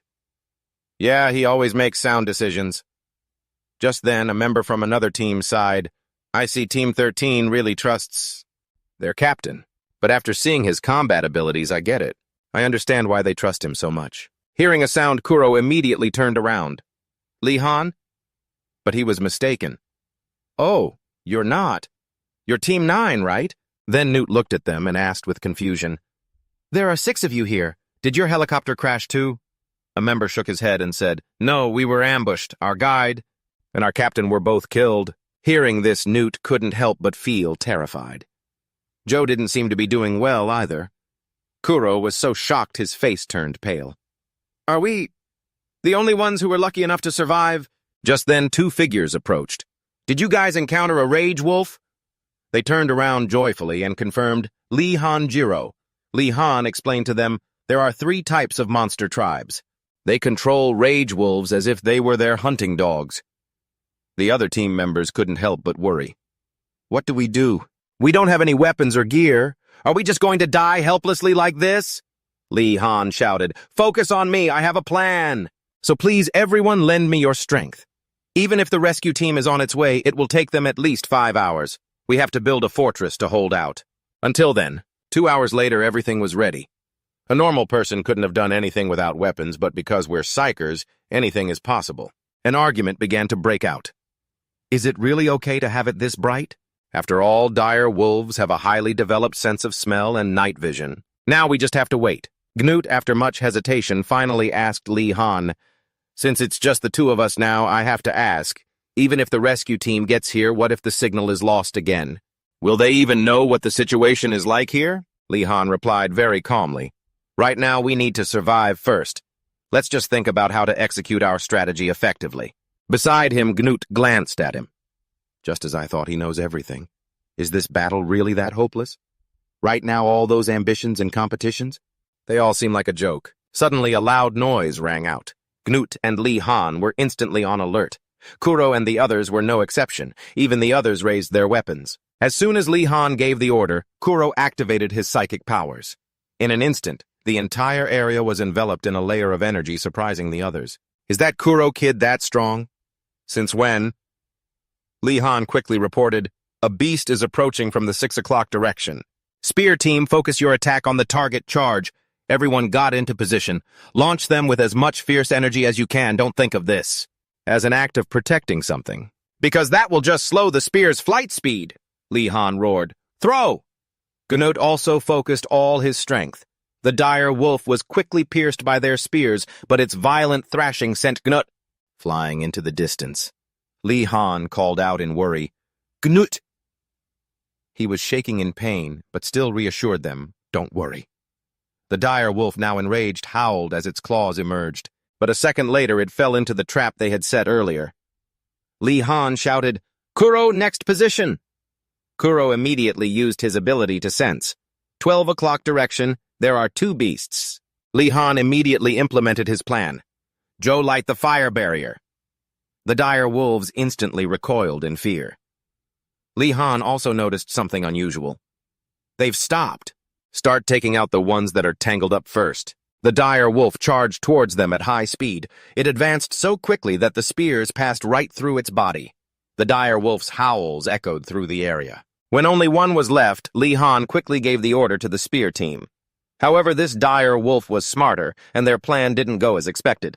Damn it! It's using its back to block the attacks. It's trying to hold out until we run out of spears. Yeah, so it seems it has some intelligence. Follow me, Kijo! Lee Han leaped up and stabbed at the dire wolf. I'll tear your jaw off! He quickly targeted a weak point, its claws. Without hesitation, Lee Han stabbed with all his might. The dire wolf let out a ferocious howl right at that moment. A spear pierced straight through its throat. Kijo was the one who delivered the blow. Shut up and die, you bastard! Kuro warned Kijo. Lee Han quickly moved in to pull him away. It's dangerous. Kijo looked at the dire wolf on the ground, bewildered. Damn it, is it dead? However, at that moment, a beam of energy shot towards them. Luckily, only my clothes got torn. The next second, Jiro collapsed, shocking Lee Han. Young Kijo, Kuro, filled with guilt, said, Sorry, I couldn't manage everything. It's better to be hit by that than to be attacked by a dire wolf. Lee Han immediately assigned tasks. If they have bows and arrows, then Kuro, please locate their positions. It's time to send in the surprise attack team. The keycard Lee Han had held until the end, the 3-person surprise attack team. Now everyone was ready, weapons in hand. When we think we've finished everything, and that's when the LU hunters will appear. They use their psychic powers to ride on boards, making it look like they're flying. Then once Kuro pinpoints the LU hunter's location, he will escort everyone there. Before they detect us and set up a defensive line, everyone wiped them all out. At that moment, one member finished his task. Kuro was also exhausted, his whole body trembling. I can't use my powers anymore. Gnut was injured and had to be supported by someone else. There were only 2 spears left. Jiro was still unconscious on the ground. Lee Han couldn't help but worry. We've really used up all the strength. We have. If more enemies appear, we'll have to flee immediately. However, the sounds in the surrounding area didn't stop. Another pack of dire wolves appeared near them. The pack of dire wolves, like hungry tigers, rushed towards them. Team 13 gathered together to fight. Lee Han keenly observed, they're trying to surround us. Their leader must be somewhere around here. Suddenly he saw something. White Fang. A type of werewolf more intelligent than the other one was baring its fangs and glaring at them furiously. At that moment, wisps of dark energy also began to appear at Lee Han's feet. The killing intent surrounding him was making me shudder. It was freezing me solid. The number of savage wolves kept increasing, and they had completely surrounded the area. Lee Han was almost completely paralyzed. What am I supposed to do? At that critical moment, he saw something. Turns out help had arrived right on time. Lee Han immediately pulled himself together, struggling with all his might to break free. We're saved! Lee Han turned and urged the team on. Everyone grab your spears quick. We just have to hold out a little longer. Despite his exhaustion, Kuro tried to use his psychic powers one more time. Just a little more. His whole body wouldn't stop shaking. At that moment, the pack of savage wolves along with White Fang charged in. Lee Han and Joe fought them off in perfect sync. The roars grew closer. Lee Han felt this was the right moment and gave the order, they're here. However, at that very moment, An energy blast shot down from above, creating an earth-shattering explosion. Lee Han and his group were caught in the blast as well. They were all affected to some degree by the attack. Lee Han struggled to open his eyes and see. A figure was slowly descending, wearing a suit of iron armor that made them look like a giant. Seeing that they were still alive, the figure couldn't help but exclaim, "It's a miracle you all managed to hold out this long." Sometime later, they finally returned. Rose couldn't believe what she was seeing. "It's a miracle." Nut, his arm bandaged, was speechless beside her. "Yeah, a real miracle. Half the course was wiped out that day. But we survived." Remembering the armor, Rose said with admiration, "That was incredible, wasn't it? That psychic armor." Although he had also witnessed it, he couldn't help but admit, "Yeah, those werewolves we struggled so hard to kill, it cut through them like butter. But you know something. Even though it was terrifying, everyone was just overjoyed to be alive." But Nut noticed something strange about Lee Han. He couldn't help but feel suspicious. But Lee Han seemed to be lost in thought. Ever since we returned from the spatial rift, the petty rivalries between teams and the competition have felt meaningless. Now in the neuro clinic, Kuro called out gloomily, "Lee Han, I used to really hate you, but I'm so glad to see you're still alive. It's just like you said. I'm not ready to kill anyone or to watch someone else be killed. I've realized who our real enemy is now." Lee Han's hand wouldn't stop shaking. "The enemy's forces are on a completely different level than ours. We have to get stronger." However, at that moment, the wall was shattered by a fist. Lee Han was stunned by the sudden sight. The person on the other side quickly announced, "Lee Han, you've been summoned. Get moving now. There's an emergency meeting. Assemble immediately." And just like that, Lee Han followed the person. He could only cover the hole in the wall with a makeshift piece of paper. "I guess I'll just patch this up for now."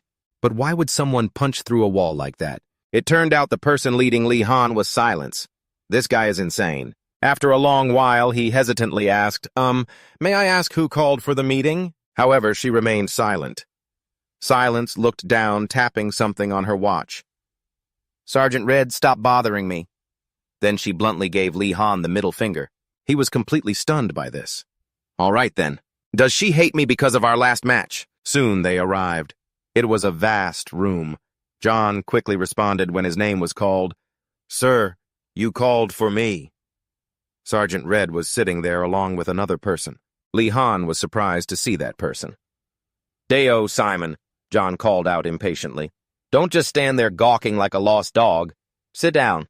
This is going to take a while." Inside the meeting room, everyone's expression was tense. 1/4 of the second years died in this incident, and not in actual combat, but during a training exercise. Alexander Recall, the AAC Chief of Staff, made a proposal. "We must interrogate the Commander-in-Chief and reveal the truth about this heavy loss of AAC assets. That is the final decision of the High Committee. Head Coach Rossman will be given full responsibility." Now let's talk about the incident. According to the plane's flight recorder, the attack is suspected to have been planned by the Lu Mages. What are your thoughts? Feel free to speak your minds. They've always eliminated werewolves and low-level warriors like the Lu Hunters. This time, however, we initiated the attack, and the Lu Mages even revealed themselves. This is the first time that's happened since the war began. The Lu Mages can also open gates. Perhaps the war will start sooner than the prophecy foretold. Should we awaken the Oracle? John then presented the choice. The only letters left in the team codes are VK. The choice is between White and Whiskey Delta. Lee Han, Simon, and Silence all remained silent. Not a single one of them said a word. Simon shot an annoyed glance. A temporary squad for a special mission. Lee Han also couldn't quite believe it. We're on the same team. The only one who gave an answer was Silence. Why? So the other two agreed as well. I'll choose Y too. Me too. However, John made a decision that stunned them. All right, this team's code name will be Whiskey. Now I'll brief you on your objectives. During the meeting, Alexandra discussed the Prophet. I know having a Prophet right now would be good, but there will be a time when we need them even more. What do you think, Sergeant Red? John had a different idea. We should put the Prophet matter aside for now. But please grant me the authority to form a team. Alexandra was stunned when she heard this. A team John was full of passion at this point. We'll capture them alive and torture them. This is the easiest way to get information from the enemy. We'll capture the Lu Mages in Shinuzu. As soon as they arrived, Otto greeted them cheerfully. Welcome. You second-level kids, go ahead and choose your basic dragon weapons first. They've got serial numbers on them, so remember to bring them back when you're done. Lee Han observed the weapon in his hand with admiration. So this is a dragon weapon. As he looked closer, he couldn't help but feel confused. The color of the spearhead is... Otto walked over and said with a laugh, the dragon material is absorbing your spirit force. Simon seemed to have higher standards for the weapon in his hand. Are there any other types? Like one with a narrower and longer blade, Otto snapped at him angrily. You have to be level 3 to order a custom weapon, kid. What, you think I can make one of these every day? After hearing that he could only nod, right. Then Otto took something else out. Now for the next piece of gear. Take this. They looked at the orb in his hand, bewildered. This is... Lee Han hesitated before making a guess. A hoverboard. Otto quickly explained, it's a more compact version of a hoverboard. I've removed all functions except for movement. At this point, Lee Han had all his gear ready. From the protective helmet to the teleportation orb along with other weapons, he was ready for battle. As they were about to leave, Otto sent them off with his best wishes. Good luck. Right now at the Shinuzu Space Rift, they had gathered at a nearby location to avoid being ambushed. From here, we'll proceed on foot to the operational area. The mission is codenamed Mage Hunt. The objective is to capture an Elu Mage alive and return. The search team order will be silence. Me, Lee Han, and then Simon. Lee Han was quiet and didn't say anything. Earlier, he had questioned Jon. Why did you add me to this? There are many stronger third-level cadets. He just replied coldly. If I wanted to pick someone with stronger combat skills, I would agree. But from a strategic point of view, it's a different story. Your team was able to survive without any gear while fighting those monster soldiers. That's not your only strength. Most of the kids who come back from the space rifts are suffering from trauma. When placed in a harsh environment like a battlefield, people will eventually break. From that perspective, you're a real monster. There were times I even thought you were a madman. The only thing you lack right now is actual combat experience. So that's why Sergeant Red chose me and Simon. Simon wasn't feeling too comfortable either. It was all because of one match that he'd observed Lee Han in before. This is insane. That Lee Han kid. He even beat a 3rd level. Simon was furious at the time. Silence. Lee Han. I'll show you who's the best. Jon then divided up the tasks. We'll take turns resting. Silence and Lee Han. Simon and I. We'll split into 2 teams. Soon enough, they had everything arranged. Simon and Jon were in charge of guard duty while Silence and Lee Han rested. He silently observed his surroundings. That forest is right ahead of us. As he thought about it, Lee Han felt a bit sad. He couldn't help but remember his comrades, the members of his team who couldn't make it back. I know the chances are slim, but they have to be out there somewhere. Just then, Lee Han heard a noise beside him. Turns out Silence was loosening her helmet because it was too hot. But when she realized Lee Han was looking, she decisively put it back on. The entire space suddenly fell silent. Lee Han got the hint and suggested I'll turn away. Why don't you take your helmet off for a bit? However, Silence showed no signs of removing her helmet. Then she typed something on her watch and very quickly the words, "I'm not hot," appeared on her helmet, leaving Lee Han speechless. Okay. A moment later. From this point on, our communication devices won't work on normal channels. We're switching to the team network. At that moment, Silence seemed to have discovered something. She immediately reported back. Elu scouts ahead. There are 2 of them. Silence quickly ducked behind a large tree. They're approaching from this side. Jon also gave an order. Raise your weapons, take them out. Silence. Silence used her skill to take care of it quickly. Flash, step. Then she quickly messaged them to report. Jon was speechless when he saw it. She even had a message prepared. Simon was dumbfounded, unable to believe it. Lee Han couldn't help but think to himself, that's insane. Her ability is too good. It's like a cheat skill for assassination. However, just then, suddenly an unusual noise was heard. Silence quickly ducked to avoid it. There are still 2 monsters over there. Silence was about to raise her sword to finish them off for good, but a message came through her earpiece. Wait. Silence. Lee Han suggested I think it would be better if we followed them instead of killing them. Jon was also intrigued and immediately asked why. You noticed the enemy's direction of movement with great subtlety. They're heading towards the crack, and their guard is down, which means they're most likely returning from a scouting mission. After hearing this, Jon was pleased and praised him. That's smart. Your observation skills are excellent. Lee Han followed them silently. We'll follow from behind. Simon, standing beside them, heard this and ground his teeth in anger. He couldn't stop complaining in his mind. I was only thinking about killing them. Just you wait, Lee Han. I'll surpass you eventually. At that moment, Silence activated her device. She quickly followed the two monsters. At this moment, the place they arrived at seemed to be some kind of altar. The Elu Mage was completely focused on his work. Elu Mage, Jon spoke up. Do you see the stone on top of the staff? That's spirit power. I'm sure you've learned about it. Lee Han and Simon realized at the same time that if it was a spirit power stone, it was a stone that could store a massive amount of spirit power. They must have used it to shoot down the plane. It looks like it's being charged right now, but it looks bright enough that it could probably fire one more shot. The enemy has 1 Elu Mage and 6 Elu Warriors, 7 in total. Luckily, there are no werewolves yet. Jon quickly gave an order. Everyone gather at Silence's position. Initiate the Mage capture mission. The Elu Mage has the ability to teleport. We have to catch it before it sees us. Move out. Silence will capture the Elu Mage, and we will eliminate the rest. From now on, no mistakes are allowed. As Lee Han observed, he couldn't help but feel suspicious. It's as bright as day. What are those things lying over there? Suddenly, his eyes widened in shock. Below the altar were the desiccated corpses of team members. Among them was even Qasim Lee Han's teammate.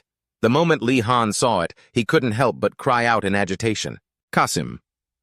On the ground was a member of Lee Han's team. He was now so furious that his spirit power began to leak out uncontrollably. Jon had to repeatedly call out to him, Lee Han. Lee Han Hui observed doubtfully. His spirit power is leaking out. Why is he suddenly like this? If this continues, everyone will be in danger. The Elu Mage can detect spirit power. Jon tried to reassure himself. It's probably nothing. At that moment, he ordered everyone, don't move, Whiskey Team. All of you fall back. Both Silence and Simon were stunned when they received the order, but they retreated. Jon saw that Lee Han couldn't calm down and thought dejectedly, I guess I'll have to take care of this damn bastard. That shouldn't be enough for it to detect us as long as no more energy flows out. However, just as Jon thought this, a powerful surge of energy erupted. It was coming from Lee Han's exact location.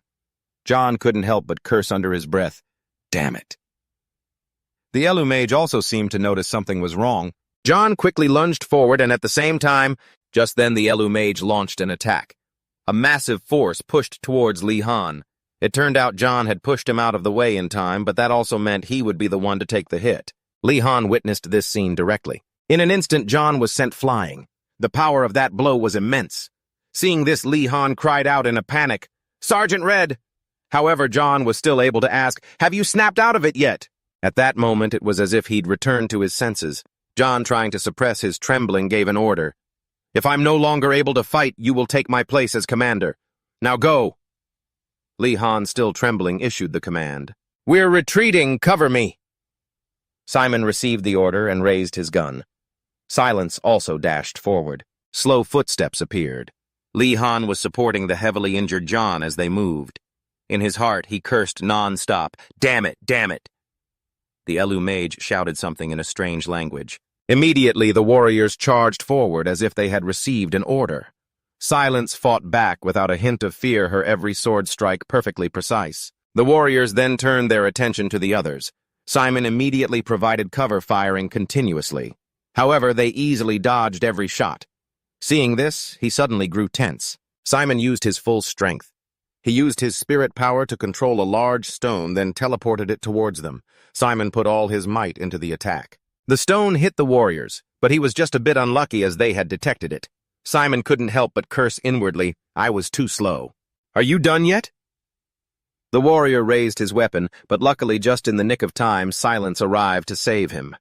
Simon was stunned by the unexpected scene. He couldn't believe his eyes. Silence.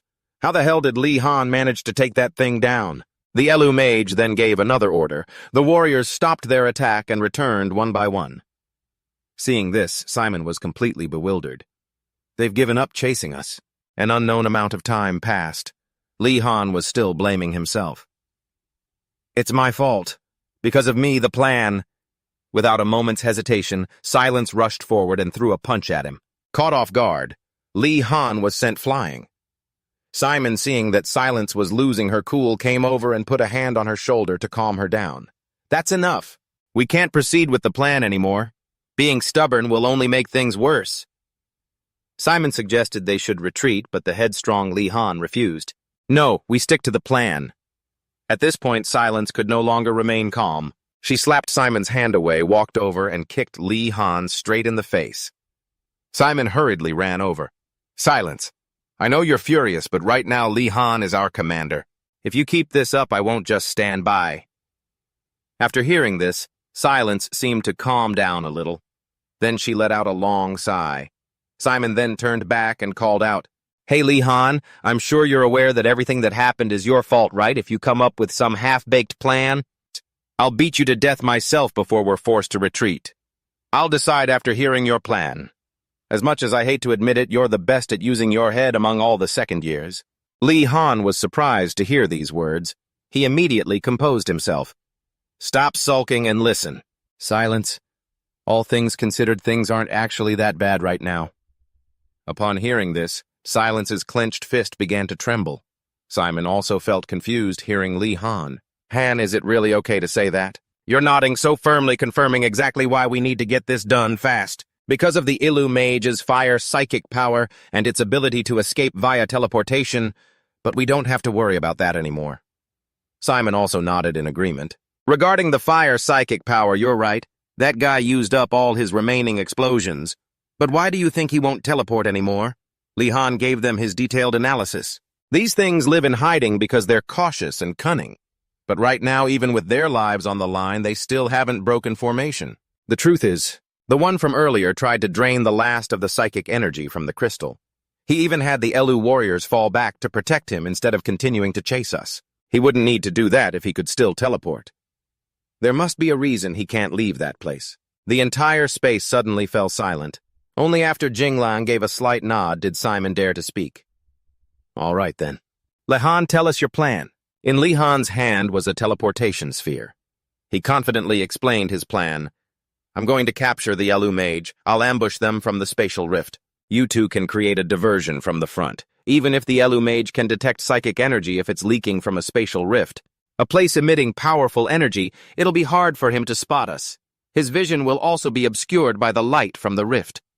Simon quickly voiced his concern. You too. Besides having your vision obscured, you'll also be under pressure from the rift, won't you? Can you maintain control under that kind of pressure? If you make a single mistake, you'll die. But Lee Han wasn't worried in the slightest. He was confident in his ability to control his psychic power. It wasn't that he was trying to hide his flaws. It was because he was the only one who could do it. Lee Han's gaze became more determined than ever. Simon then remarked on Lee Han, he must have seen his comrades in that pile of corpses. He acts like a machine, a cold-blooded bastard. But if you saw that and had no reaction, you wouldn't be human anymore. But even when things went south because of his own mistake, he was still able to observe the enemy and plan his next move.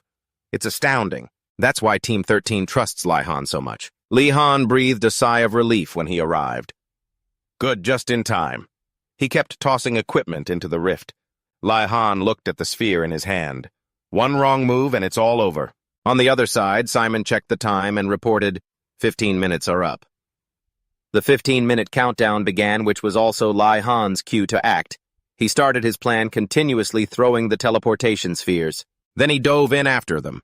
Lee Han precisely stepped on a teleportation sphere.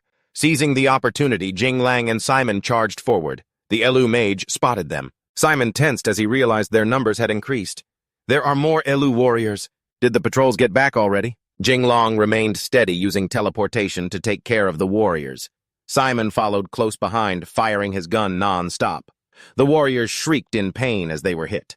Jinglang didn't stop either, continuously taking them down. Simon and Jinglang regrouped. Simon suddenly raised his gun and a bullet whizzed past Jinglang. An enemy warrior had been about to launch a sneak attack, so Simon took care of it. He gave a slight nod as a signal which Jinglang immediately understood. All Simon could do now was hope. Hang in there, Lee Han. You can't fail your very first mission. Over here, Lee Han was inside the rift. An unsettling feeling washed over him, making him grit his teeth. Damn it. This feeling again. This is definitely dragon fear. Lee Han tried to calm himself. It's just an illusion. Don't hesitate. Lee Han decided to bite down hard on his finger. Even as fresh red blood flowed, Lee Han remained resolute. However, before him now stood a giant dragon. Back on the other side, Simon was still fighting non-stop. He was growing tired as he counted the remaining warriors. Only 2 of them left. Now there were only 2 warriors and the Mage. Simon quickly realized they had to protect the mage, so they definitely wouldn't advance. Realizing this weakness, Simon immediately raised his gun. The Mage began to channel some kind of power. A protective shield quickly appeared, covering both warriors as well. Simon instantly understood. They saw the bullet's path and used an external force shield to defend. Not bad. However, a figure had now appeared from behind them, but the shield only protected their front. It was Lee Han emerging from the rift below. He lunged forward to restrain the Mage. The 2 warriors spun around in surprise, but they didn't expect Jing Lang to charge in at that exact moment. And just like that, with a single slash, he finished off both warriors. A syringe of some kind was pressed against the Mage's neck. It struggled to break free from Lee Han's grip, but he showed no intention of letting go. Come on, get in there. Worst case, this thing teleports. He quickly finished injecting the solution into the Mage. Its body began to dissolve. Lee Han cried out in horror, no! He watched it rapidly disintegrate with his own eyes, sending him into a greater panic. At that moment, a blinding light erupted. Lee Han's jaw dropped in astonishment. He looked bewildered at the sorcerer Lu, who had collapsed in his arms. Did it work? An unknown amount of time had passed, and they were now back. The steady sound of typing echoed as Lee Han silently watched Jon. So that was it. He had lost a leg in that incident. Growing a bit impatient, Jon called out, "Hey, don't just stand there staring.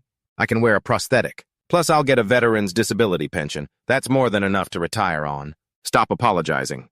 Lee Han hesitated for a moment, then replied, "Yes, sir." Jon didn't forget to add some praise. Going through with the plan was the right call, Lee Han. If you had retreated, my leg would have been sad enough to cry. It's not all bad. Thanks to you, I've already finished writing the strategy report. I guess now we just need to get the details from the one we captured.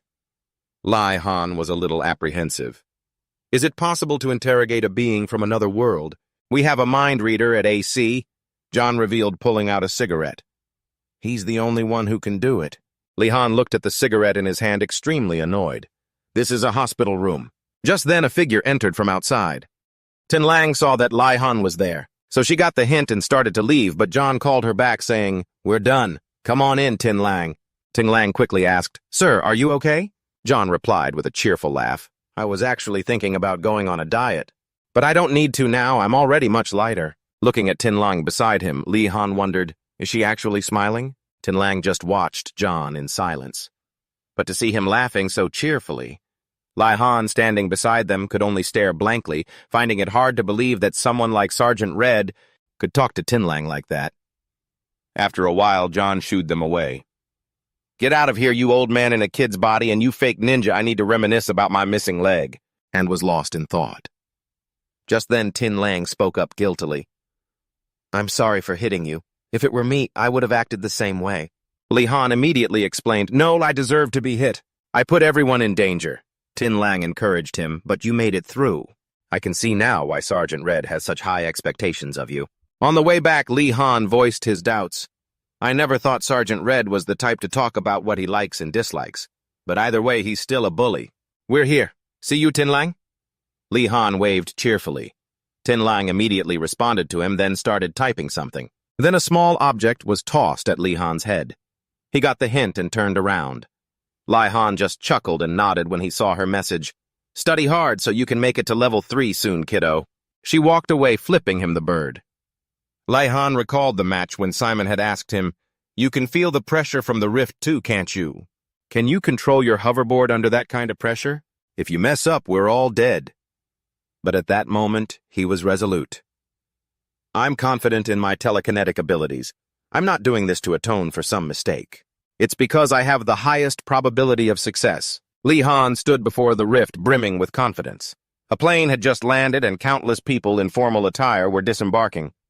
Their leader was Visitor Zenju from the USA, Inspector Du grumbled with some annoyance. "It's so hot." The delegation slowly made their way inside. Soon an announcement was made. The inspection council has arrived. A fleet of cars was already lined up and waiting for them. Alexander immediately gave the order, escort them safely to the main conference hall. The soldiers saluted sharply. Thank you for traveling all this way to be here, sirs. We will now escort you to the conference hall. And just in case you get lost, we've provided these short-range communication devices. They also come with a guide map. Inspector Du glanced happily at the watch on his wrist. This is all I'll need. Just then someone offered Inspector Du, please allow me to escort you, but he flatly refused. That won't be necessary. I can manage on my own. An inspector has that privilege, doesn't he? The soldier gave a slight nod. Yes, sir. Inwardly, however, he couldn't help but feel annoyed. Damn it, he's one of the difficult ones. Inspector Du had his own thoughts as well. Besides, the information you're about to show us is just for appearances anyway. He let out a bored sigh, confusing the soldier. Inspector Du suddenly turned around and asked, Where is that little brat Lee Han? Sometime later, the members of Team 13 were holding a pile of snacks. So glad to finally meet you, Team 13, Inspector Du said with a cheerful greeting. Here, here. There's plenty more, so go ahead and stuff them in your pockets for now. You kids are just like my own grandkids, so I'll be sure to take good care of you. At that moment, Han Lee's expression hardened. Inspector, sir, we need to resume our training. The inspector nodded awkwardly. Of course, of course. I won't get in your way anymore. Han quickly rallied his team. Everyone prepare to move out. We're heading to the firing range. Inspector Du stood and watched. So that must be Han. According to his level 1 file, there's nothing special about him, but he made a name for himself during the competition and achieved something at the Space Rift. Inspector Du was now waiting in a corner of the training grounds. He stretched wearily. He couldn't stop yawning. These stubborn little brats! There haven't been any competition since that incident at the Space Rift, have there? All the other teams have already taken a break. So why are these kids still training? Just then a noise caught his attention. Seeing the squad emerge, Inspector Du wondered, are they done? But reality wasn't so kind. Lee Han issued his next command. All right, everyone, we're heading to the armory now. The inspector could only sigh. So stubborn. Back on the training field, Inspector Du watched from a higher vantage point. Lee Han said, Kuro, you're sparring with me today. Kuro's face went pale at the suggestion. Lee Han, full of fighting spirit, said, Get ready, Kuro. Kuro was trembling with fear. Why would Lee Han want to partner with me? This doesn't feel like a normal training session, Lee Han thought to himself. Back in the dimensional rift, I learned a very important lesson. And that is, you can't fight in the real world using only psychic powers. Kuro has to become a versatile warrior. He might be weak at level 1, but our bodies have already become superhuman. So now it's just a matter of his psychic abilities. Lee Han took a running start and dashed toward Kuro. Here I come, Kuro. Overwhelmed by this immense power, he was terrified and taken down in an instant. However, Kuro didn't give up because of it. He ceaselessly moved the staff in his hand to dodge the attacks. Lee Han didn't seem to have any intention of holding back. By now, Kuro's forehead was drenched in sweat as he gasped for breath. I really thought I was about to die. Lee Han swiftly knocked Kuro's hand away. The staff was pointed directly at Kuro's neck. Even if you can see into the near future, you can't win. If you only stay on the defensive. Lee Han was still determined. Try attacking me, Kuro. He doesn't trust me. Kuro thought quickly, steadying his breath, ready to re-engage, but he was so tense that he could only squeeze his eyes shut and charge forward with all his might.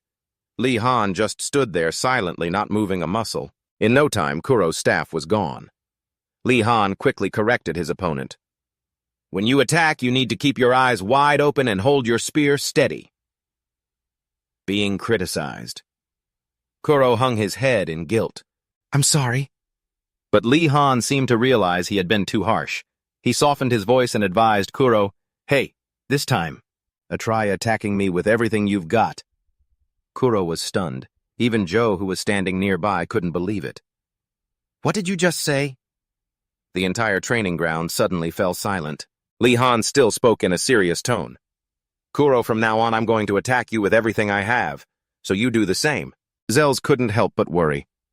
Just looking at their weapon skills, Lee Han is the clear winner. But Knut didn't think so. But if you factor in psychic powers, then it's not so certain. Seeing that Kuro was still silent, Lee Han provoked him. What's wrong, Kuro? Are you afraid you'll hurt me? He hung his head sadly. I really don't know why you're doing this. I'm sorry, but I'm sure you must have your reasons. I trust you completely. Joe and the others were stunned to hear that. Immediately after Kuro activated his psychic powers. In that case, I'll do everything you ask. I believe in you, Lee Han. At that moment, Lee Han was invited for tea. All right. Lee Han, what brings you here today? Wei Chen asked, cheerfully offering him a cup. This is oolong tea. Go on, try it. Lee Han put on an awkward expression as he praised it. It's delicious. Thank you, master. Inwardly, he was screaming, this tastes so weird. Seeing his reaction, Wei Chen couldn't help but pout. Look at the boy. Such a child. Lee Han decided not to beat around the bush and went straight to the point. The truth is, I came here about Kuro. The old man froze for a moment. Kuro, what is your assessment of his current condition? Kuro is lacking in many offensive techniques. He's quite hesitant when he fights. I'm afraid it's going to get him killed one day. Wei Chen gently explained, humans undergo psychological shifts based on the dangers they have to confront. Lee Han was a bit stunned. Psychological shifts. The old man then clarified, it is the refusal to harm another person. Even the bravest soldiers sometimes hesitate when they have to kill someone. But once they've undergone that psychological shift, they're able to act. It is indeed a bit cruel to force Kuro to strike someone down, but he needs an opportunity like that time you pushed him past his limits in the desert, when he placed his complete faith in you. Back in the present, Kuro was using his psychic powers to activate his combat abilities. Lee Han now understood what Wei Chen meant. So this is a person's psychological shift. Joe couldn't hold back his anger. Kuro, that bastard! He's not listening to a word I say. Knut hesitated. Should we stop them? From a high vantage point, Inspector Du watched the scene stunned. Incredible. Truly incredible. Is this the power of a rank A? Lee Han wasn't worried in the slightest. On the contrary, he calmly prepared to face it. This is unreal. How should I handle this? Should I do it like Kuro? Joe realized with concern. Right now, Kuro can see all of Lee Han's moves and dodge them easily. Knut beside him agreed. It's going to be very difficult to attack him now. Kuro quickly used his power to control the staff. Lee Han didn't show any sign of being outmatched. He successfully caught the staff thrown by Kuro. However, Lee Han had to admit that even though it was thrown with telekinesis, it was just as powerful as when I throw it with my own physical strength. Even Joe and Nut were at a loss for words. Oh, so he just needed to catch it instead of dodging. It sounds simple, but how many people could actually do that? Lee Han continued to taunt him. You're only throwing one spear. Are you underestimating me? You're going to have to do better than that, Kuro. Kuro's grip on the spear unconsciously tightened upon hearing his words. Kuro, in the end you will have to attack me. Stop running away from it. Attack me with the spear in your hands. This time Lee Han charged forward to attack. Parry this, here I come. Kuro kept moving his staff to attack, but still couldn't hit Lee Han. At this point, Lee Han reminded him, You're running out of weapons, Kuro. He made his decision. He would pour all his strength into a single attack. Lee Han could now clearly sense it. He quickly took off his own jacket and then used it for leverage, successfully pushing back Kuro's power. Even so, Lee Han's footsteps faltered. He didn't give up and continued to rush forward. Glut and Zeus cheered enthusiastically from the sidelines. He used his power on the jacket to push the spears aside. Raise your spear and fight, Kuro. However, when faced with Lee Han's resolute gaze, Kuro hesitated slightly. But a second later he steeled his resolve and charged forward. Lee Han didn't hesitate for a moment, breaking Kuro's staff. The two now stood face to face, but suddenly Lee Han raised his hand and gave Kuro a painful flick on the forehead. Lee Han praised him with satisfaction. It's good that you can still keep your eyes wide open when you attack. He even cheerfully patted Kuro on the head. Zeus kept yelling, So cruel, while Glut beside him also wailed, The result is, Kuro the fighting machine, you need to try harder. Lee Han also gave his sincere feedback. Kuro, you're still too green. When you threw all the spears at once, why did you aim them all at a single point on my body? If you had just thrown them randomly in different directions, it would have been harder to dodge. I might have gotten hit in the arm or leg, Kuro explained sheepishly. I was afraid I'd actually hit you. And besides, I never expected you to use your jacket to block like that. After hearing that, Lee Han could only sigh. Seriously, Inspector Du now had a different view of Lee Han. Lee Han, he's even more than the rumors say. I'm sure he'll bring many things to AK in the future. This is something AK never told me. He slowly walked down and then made a proposition to Lee Han. Could you spare a bit of your time for me? However, Lee Han remained silent and didn't answer. After a long while, when the two were talking privately, Lee Han finally asked, Sir, what did you say happened at the spatial rift? I've already detailed everything I know in the report to the council. Inspector Du shared candidly, I just wanted to hear it directly from you. Come on, sit down, make yourself comfortable. Get ready. Lee Han. Inspector Du was very confident at this point. My special skill has been honed through dozens of negotiations. Super empathy. Not exactly telepathy, but it works. If I agree with you at a certain moment or find one of your actions truly astonishing, you'll feel at ease and unconsciously say something you didn't intend to reveal. It really was a crazy idea at the time. Brilliant, I've almost got it. And then what? After hearing this, Lee Han felt confused. What do you mean, and then what, sir? Inspector Du asked a bit sheepishly. Is that all the information that's been reported so far? Is there nothing else to the story? He nodded in confirmation. Yes, sir, all the detailed information is in the report. Not a single flicker of emotion. What a cunning brat. Finally, Lee Han bowed. I'm going to go train some more, sir. Inspector Du had no choice but to agree. Very well. Lee Han smiled to himself, pleased. I was ordered to keep it a secret. No matter what happens, you won't get any information out of me, Inspector Du. At that moment, Inspector Du took out his phone. He looked around cautiously, then dialed a number. Investigate Lee Han for me. Everything from the spatial rift incident until now. Report all the information you can find to me immediately.